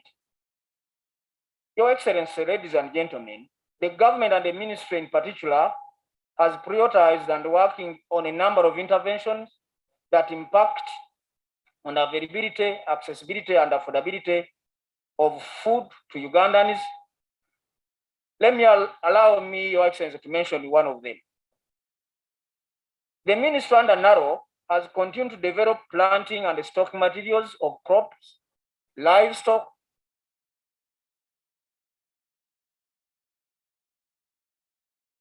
and fish, and all our climate change yielding appropriate products for food and the market. The Director General of NARO has taken a lot of time, but for good reason, to explain the science that him and his group have all been involved. And Your Excellency, we appreciate your time to move around and witness what the effort of scientists has yielded. Your Excellency, the country and the population is food secure. Basing on UBOS report, food security is at 98% across the country. The 2% is due to erratic rains, drought, floods, landslides, and the food distribution inadequacies that we experience across the country. The country remains a food basket for most of our neighboring countries, including South Sudan, Rwanda, Burundi, Democratic Republic of Congo, Sudan, and Kenya. The sector continues to be the leading employer of the majority of the population. Now we are talking about 80%. Some are directly involved in farming, agro-industries, trade, and export. Thus, the sector has largely contributed to about 27% of the GDP and about 54% of our export. Your Excellency, allow me to appreciate the National Organizing Committee and all our development partners and friends and members of the media who have supported this occasion in one form or another. We appreciate and we request you to continuously support us so that our country can develop. This is the speech and the remarks of my permanent secretary, but I would request your indulgence to allow me to make two comments largely arising out of our tour of the exhibition. Your Excellency and the members here, moving around the stores and exhibition, it is obvious that Uganda scientists have the potential to help the country to resolve the biggest percentage of our production and productivity constraints, hence able to make our people from farming for subsistence to commercial farming. Ladies and gentlemen, those who have not moved, make sure I don't leave here without moving through these stores. We should appreciate the political leadership vision that has encouraged and consistently show that our future is in the hands of scientists. Can we clap for the scientists? Your Excellency, convey our gratitude to the political leadership led by His Excellency the President for his consistent advice that scientists should be paid better as we mobilize resources because they have the answer to most of our problems.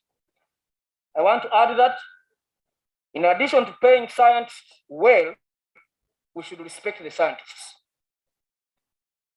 Lastly, moving around again, I witnessed that most of the stalls are managed by lady scientists, very young scientists, able explaining the science, the research, and demonstrating that they are up to their game. Again, the number of ladies that we have witnessed with all that scientific knowledge can be traced to the visionary leadership and the thinking far of those who prioritized and encouraged education for the girl kid. Allow me, therefore, with these few words, to invite the Honorable Minister, represented by the Honorable Minister of State for Agriculture, Major Retired Chakulaga Freddy Wino, to come and make his remarks, and thereafter invite you to address your people. Thank you very much for God and my country.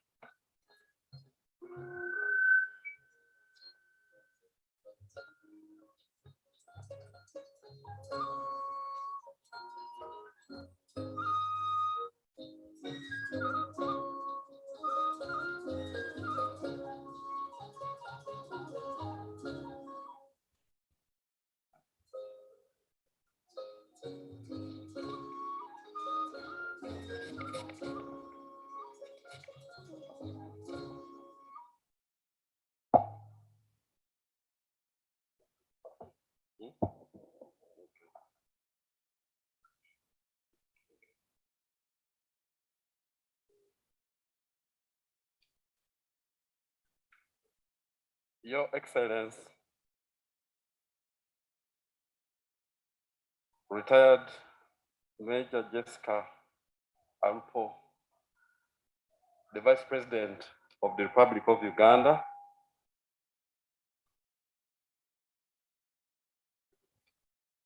His Excellency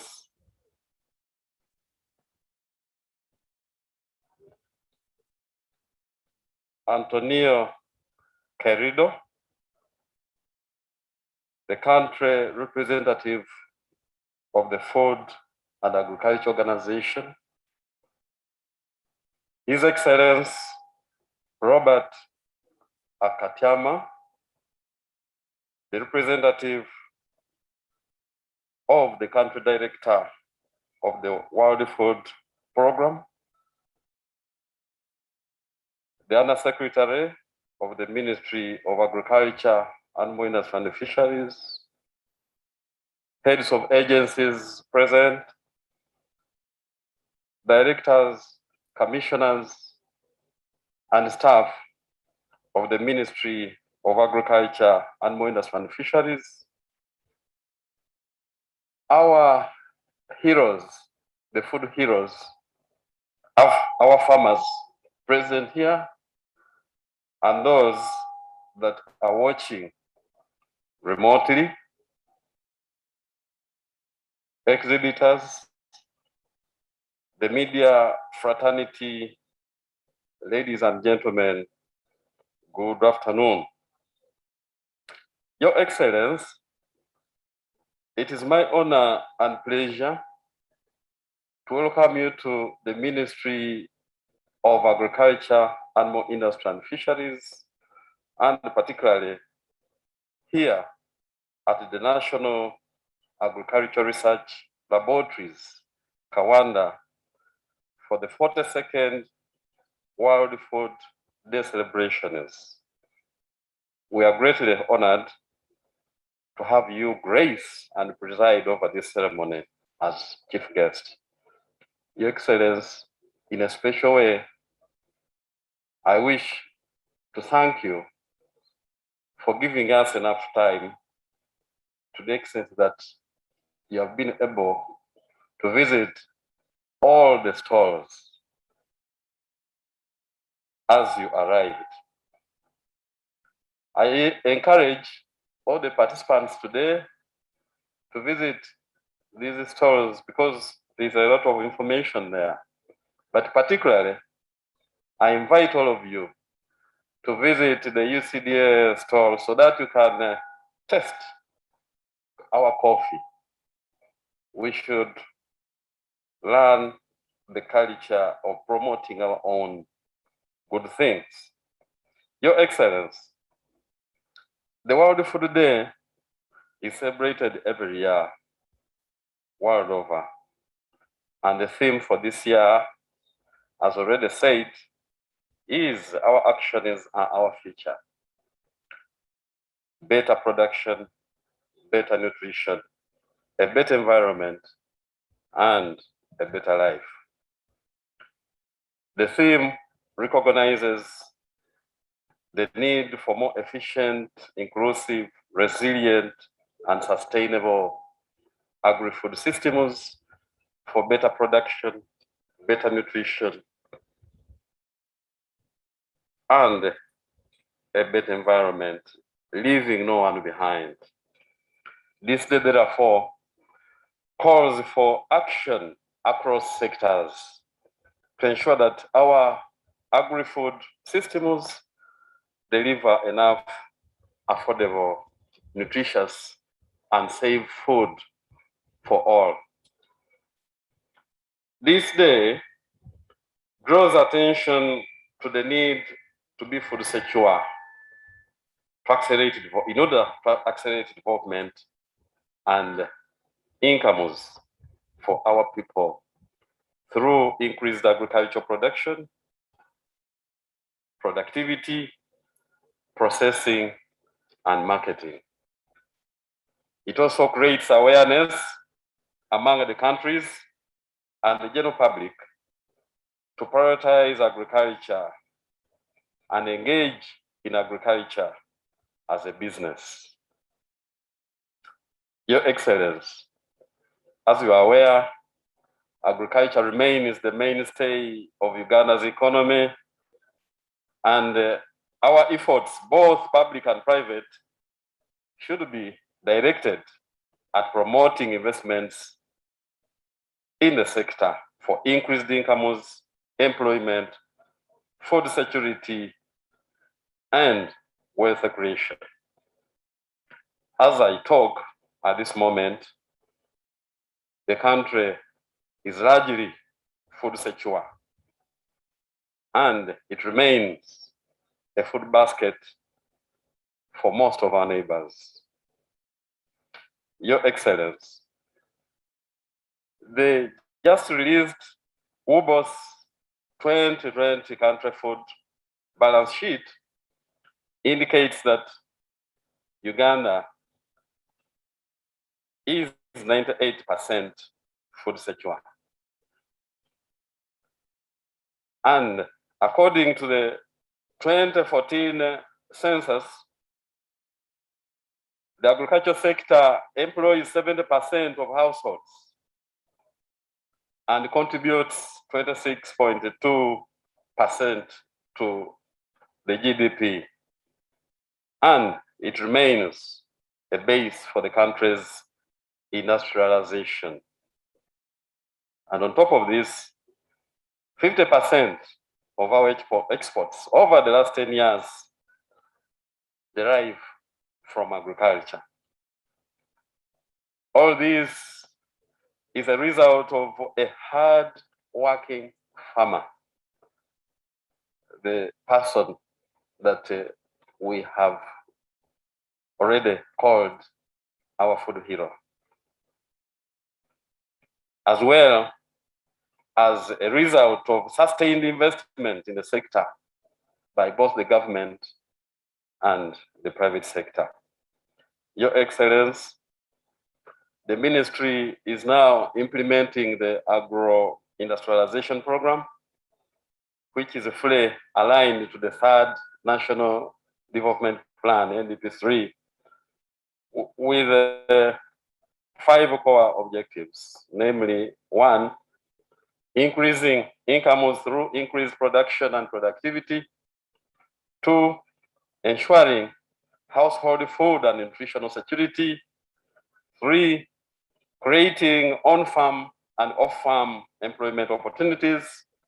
4, promoting value addition to agricultural products. And 5, promoting domestic and external trade in agricultural products.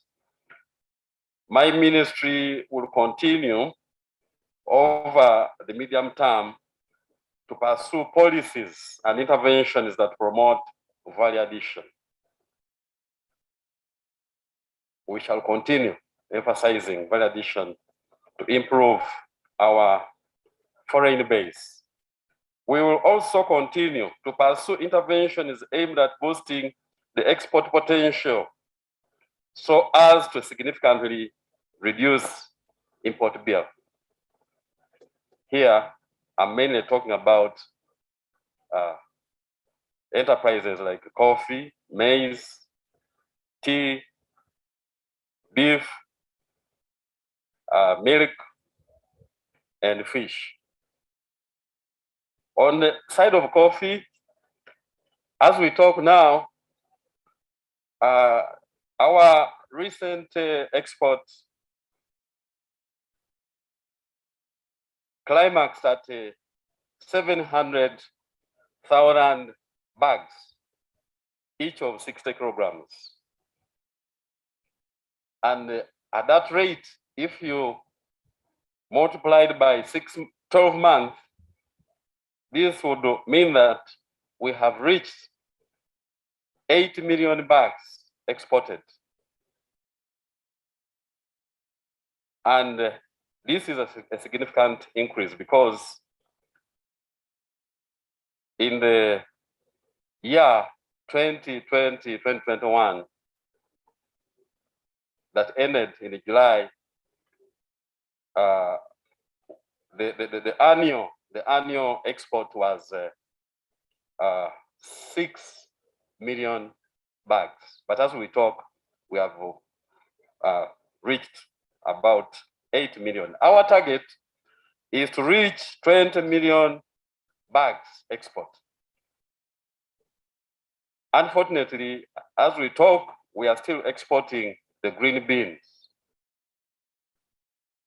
Our target is to work hard and in the future start exporting finished products so that we can increase value. On the side of maize, it is estimated that our production stands at 50 million metric tons, of which 134,000 metric tons are for export.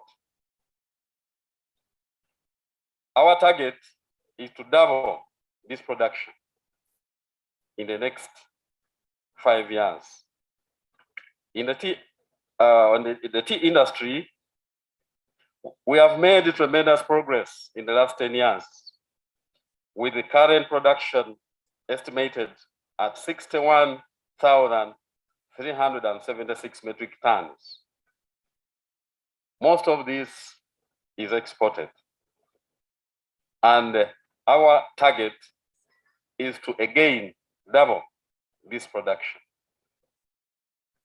Your Excellency, due to increased global demand for beef, as a country, we are targeting increasing our beef production for export. And our target here is 360,000 metric tons. On the side of dairy products, we have made tremendous progress, and the sector currently produces 2.5 billion liters. And again, our target in the medium term is to double this production. Turning to fish, we have suffered a few setbacks here and there, but currently we have a production of 461,726 metric tons, of which 17,597 metric tons are for export. Our target is to reach 670,000 metric tons. Your Excellency, overall, our target as a sector is to increase agricultural exports from the current $1.7 billion to $4 billion annually. These exports will be largely absorbed in regional markets, the East African Community, COMESA, and the African Free Trade Zone. The bulk of coffee, tea, cocoa, cotton, fish, and horticulture exports will target the high-value international markets.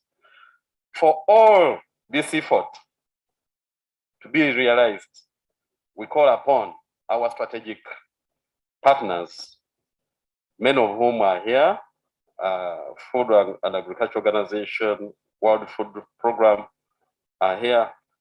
We call upon you to sustain the journey that you have been making with us on this roadmap for agricultural transformation agenda. Your Excellency, the target by the government through the agro-industrialization program under NDP3 is to transform the majority of the remaining 39.5% of the farmers that are still under subsistence, so that we can graduate them towards commercial agricultural production, so as to raise their family incomes to at least Uganda shillings 20 million per year.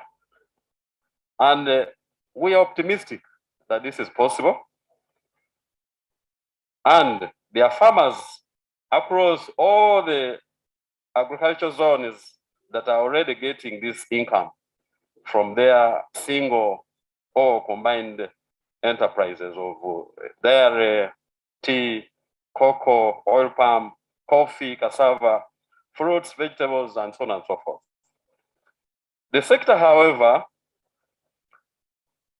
still faces a number of challenges at the different stages of the commodity value chain.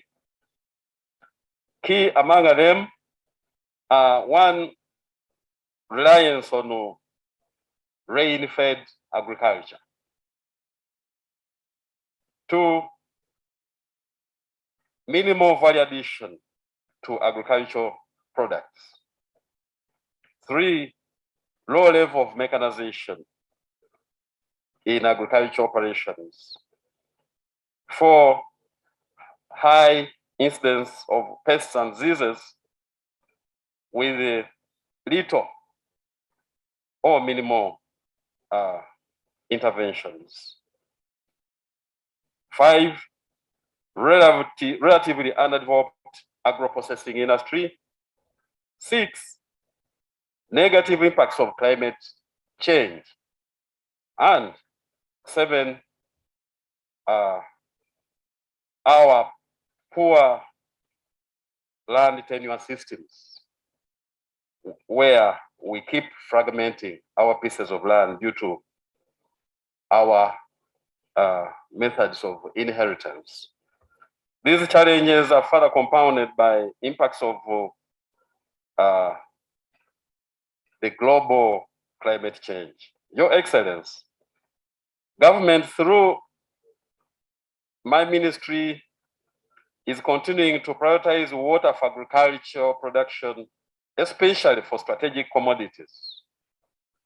Last year, the ministry constructed 250 valley dams or valley tanks, and will continue to construct a small-scale on-farm valley tanks. Your Excellency, as you toured the stalls, you were given the details of this.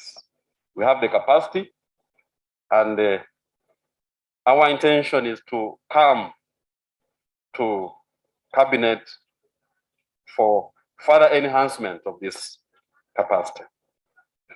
In line with the NDP3, we will also continue to prioritize value addition and agro-processing of the priority commodities, especially banana, maize, beans, fish, sweet potatoes, cassava, millet, beef, dairy products,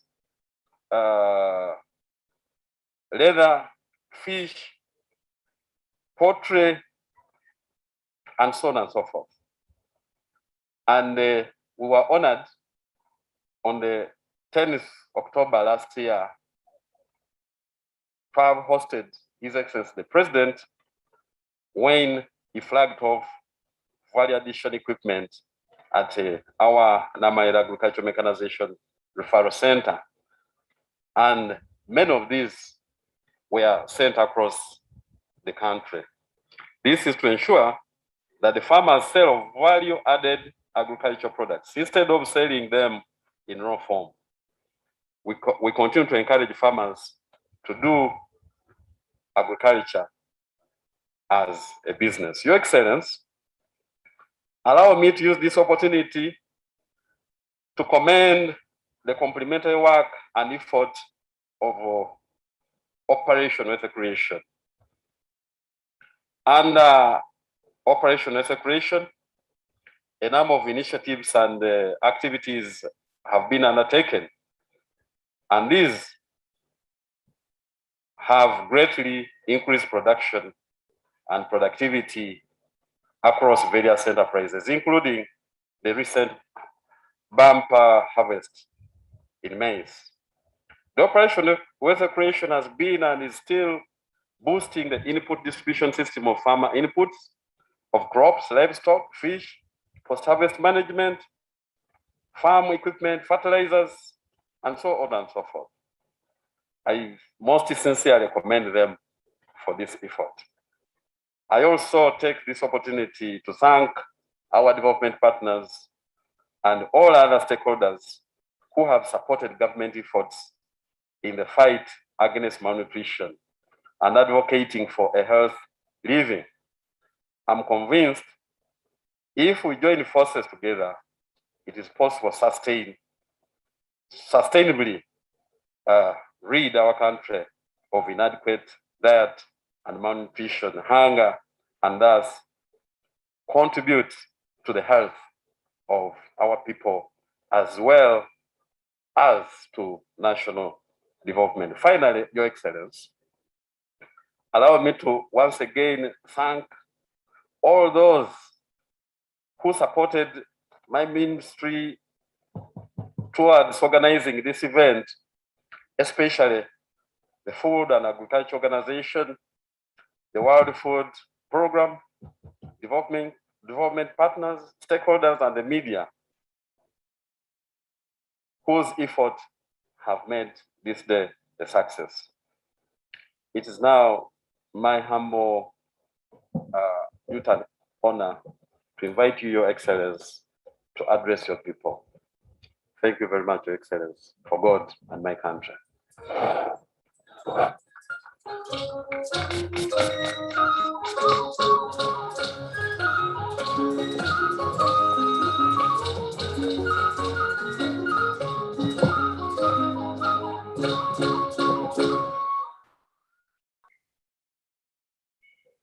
The Honorable Fred Wino, the Minister of State for Agriculture, Dr. Antonio, the representative, the Food and Agriculture Organization country representative, Dr. Robert Akatia, the representative of the country director, World Food Program. You will excuse me if I don't read the name in the way it's supposed to be read. Some of them sound like French words. Dr. Ambrose Agona, the Director, NARO, the Undersecretary, Ministry of Agriculture, Animal Industries and Fisheries, and all the technical team that you have come with. Our development partners, notably development partners from Korea, the heads of institutions and government officials, and all the exhibitors, members of the media, ladies and gentlemen. Allow me first to bring you warm regards from His Excellency the President of Uganda, General Yoweri Kaguta Museveni. He sent you his regards. And also allow me to request you to allow me to present to you his message as a good messenger. I would like you to take me as a good messenger who he has sent to deliver to you his message. Because of the so many undertakings of state duties, he was not able to be with us physically, but he has said that as long as his message is well received, he will be very happy at the same time to get feedback. Therefore, I will also request you at an appropriate time to assemble the so many good and fundamental points which were made by the representative of NARO, the director of NARO, the country representative of Food and Agriculture Organization, also the World Food Program representative, and also together with the ones the ministers just made, the achievements, the challenges, and also prescribed solutions and how government should handle those challenges, so that as a messenger, I can take feedback to him. Maybe not now, but at an appropriate time, Minister. I would be very privileged to have an accurate document which I will forward to him in light of this ceremony, including all those exhibitors on a case-by-case basis, so that they can enable him to make instructions on government, especially in practical interventions that can cure some of the problems that have been raised by the so many technical people who have spoken. Allow me now to read to you his message. I am happy to join you at the National Agricultural Research Laboratories, Nakawanda, for the 42nd World Food Day celebrations.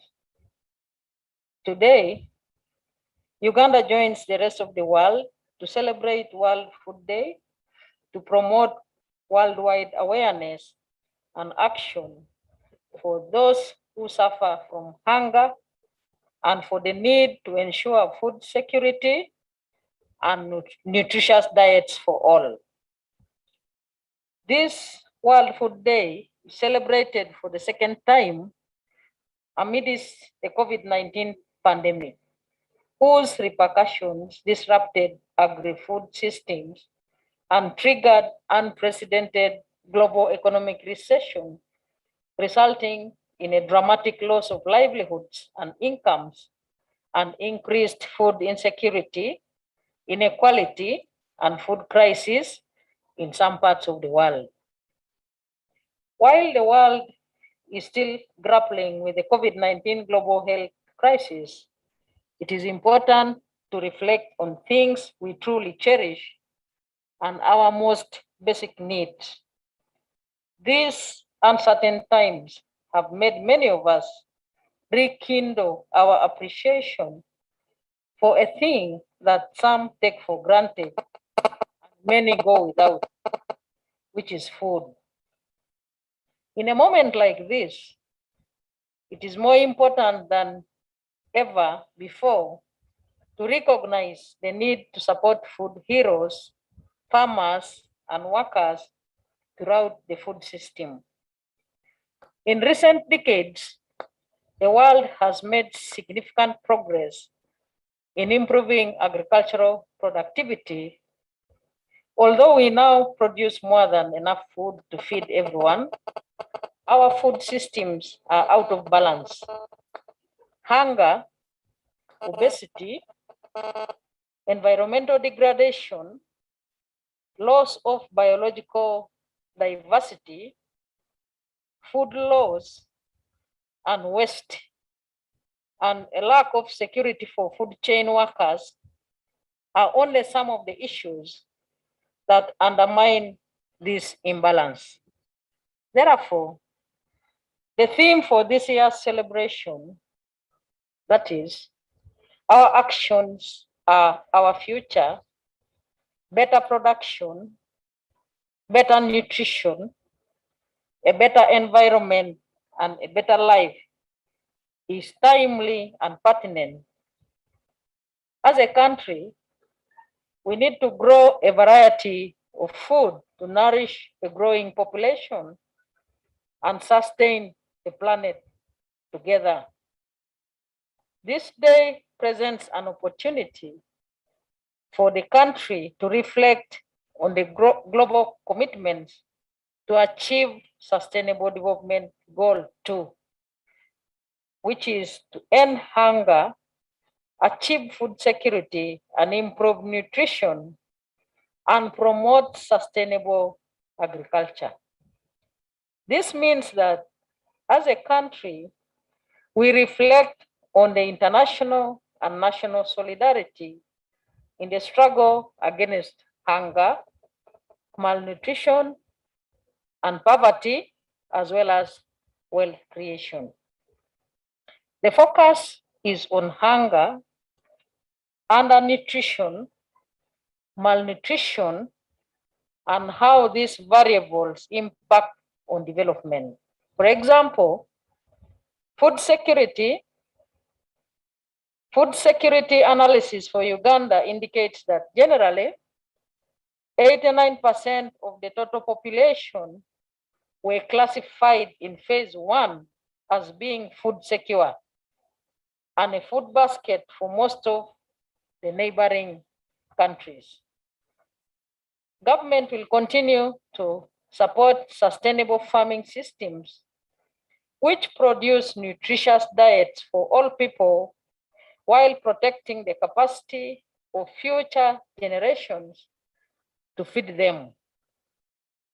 In this kind of food system, the farmer is supposed to get the most food from every drop of water, plot of land, speck of fertilizer, and a minute of labor resources used to produce food. A sustainable food system encourages local production and distribution of infrastructure and makes nutritious food available, accessible, and affordable to all. Traditional and modern food systems coexist side by side, and they both do contribute to efficient and sustainable food systems. Ladies and gentlemen, as you are aware, during the United Nations Food Systems Summit on 23rd September 2020, I highlighted significant strides in the transformation of food systems, including supportive infrastructure is being improved across the country to support food systems. In particular, improvement of the road network, irrigation infrastructure, increased rural electrification, establishing a zonal agricultural research centers, development of sub-national and cross-border markets, supporting digitalization and e-commerce. Secondly, an enabling policy environment has been put in place with agro-industrialization and human capital development as a core thrust for the third National Development Plan framework. Uganda's NDP3 has fully integrated all SDGs in the national development. And thirdly, the government has adopted specific policies to support food systems, notably the National Agriculture Policy, the National Organic Agriculture Policy, the National Health Policy, the National Trade Policy, the Uganda Nutrition Action Plan 2020-2021 and 2024-2025, and the National Strategy towards Zero Hunger 2020-2030, among others. In addition, ladies and gentlemen, in order to enhance food system transformation to the last mile, the government of Uganda has started implementing the parish development model as an approach to equitable and inclusive service delivery at all grassroots levels. The government will increase investment in research as a critical enabler to develop high-yielding, resilient, nutrition-dense crops variety and animal breeds that maximize returns on nutrition and investment. In line with the African Union position, we are investing more in the development of the necessary national and regional infrastructure to facilitate marketing of our food products, as well as economic integration at the continental and global levels. Therefore, we must teach our people to improve production and productivity per unit area by providing them with extension services, improved seeds and planting materials, stocking materials for animals and fish, agricultural inputs, and control plant and animal diseases. We have decided to waive taxes on agricultural inputs to assist farmers gain access to inputs at fair prices. We decided to restructure NADS with Operation Wealth Creation to improve its efficiency and effectiveness in providing seedlings of agricultural products such as coffee, tea, cocoa, fruits, livestock, fish, and other agricultural related services to farmers. Extension service delivery has been reorganized to increase outreach and provision of information and skills to improve farmers' productivity. Farming households must be guided to select a combination of enterprises that can earn a daily, a periodic, and a long-term income. We must tap opportunities in the global, domestic, regional, and international market for agricultural products. Therefore, we should emphasize value addition to increase the export revenue, reduce post-harvest losses from 30 to 40% at household level, and incomes at our farmers. Most of our produce is exported in raw form, thus fetching low prices. We shall continue to promote public-private partnership so that the producers are assured of the market and income. It is doing well in crops like tea and oil palm oil and dairy. We shall also continue to develop and implement policies that promote sustainable investment in agricultural sector for food security, as well as income generation and foreign exchange. Finally, this day is generally meant for you to learn more ideas, strategies on how to deepen investment in the agriculture and agro-processing sector, targeting elimination of hunger, malnutrition, and poverty through sustainable agriculture practices that are environmentally friendly.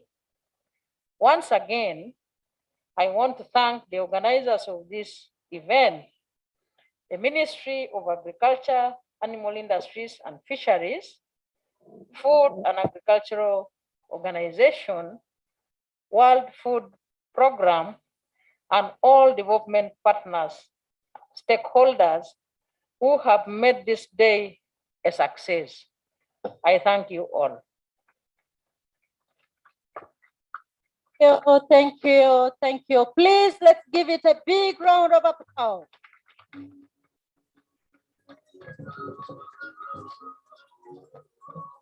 Thank you very much, Your Excellency, for standing with us at this time.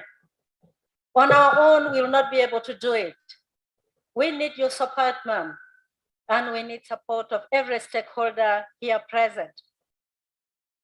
Right now, we would like to bring on board at least an entertainment, a brief entertainment, and I hope our team is ready. And immediately after that, we shall have a photo session right in front here for the tent on the right of the guest of honor and one on the left of the guest of honor. So the entertainment team, quickly, if you're set, come on board.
to allow them to do so. Then the anthems, then the photo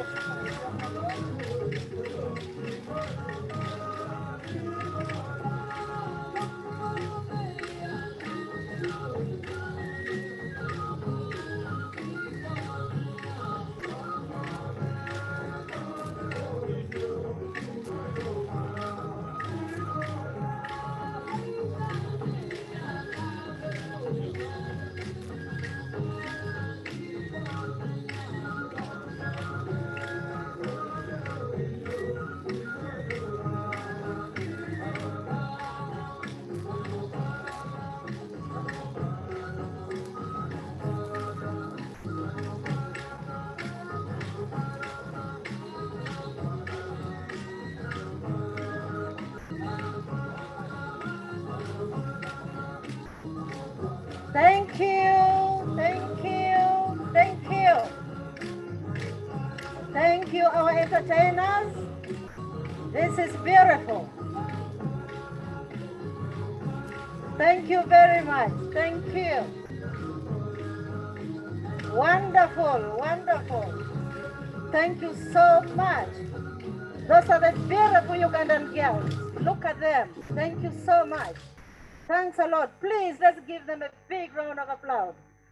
Thank you, thank you, thank you. This is beautiful. Your Excellency, we said the day will be better. We said today's day is comprising of 4 better. We can see this is part of it, ma'am. Thank you so much. Please allow me to request everyone to stand up for the anthems. Everyone stand up. As we sing anthems, people don't move. You stand wherever you are. No movement is allowed. And we shall start with the East African anthem, and we come to Ugandan national anthem. Please go ahead.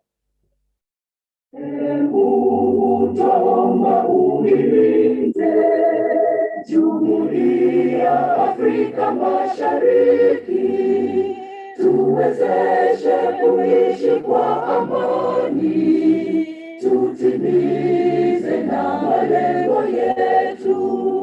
Jumuiya yetu sote tuilinde, tuwajibike, tuimarike, umoja wetu, nguzo yetu, idumu jumuiya yetu. Uzalendo pia mshikamano iwe msingi wa umoja wetu, na tulinde uhuru na amani, mila zetu na desturi zetu. Jumuiya yetu sote tuilinde, tuwajibike, tuimarike, umoja wetu, nguzo yetu, idumu jumuiya yetu. Viwandani na hata mashambani, tufanye kazi sote kwa makini, tujitoe kwa hali na mali, tulijenge jumuiya bora. Jumuiya yetu sote tuilinde, tuwajibike, tuimarike, umoja wetu, nguzo yetu, idumu jumuiya yetu.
Thank you, thank you, thank you.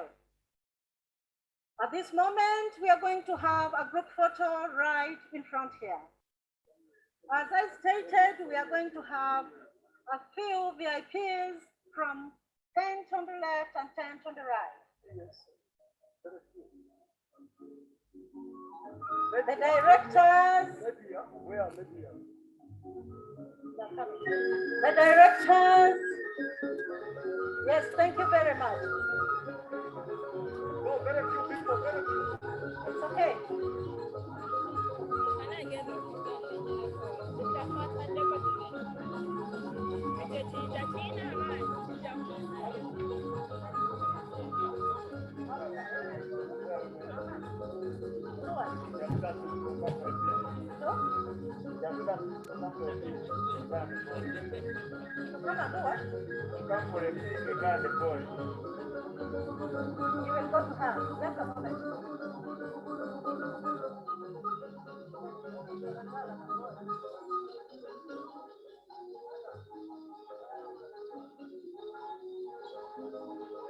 Thank you, thank you, thank you.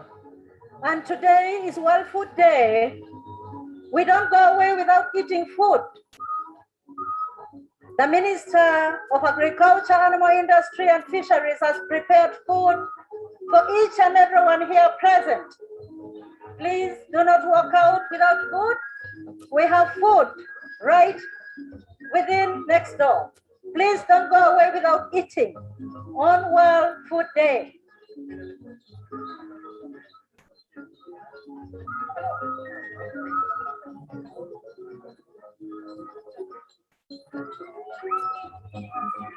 Thank you, thank you, thank you. Thank you so much. The Honorable Minister is inviting everyone for a meal.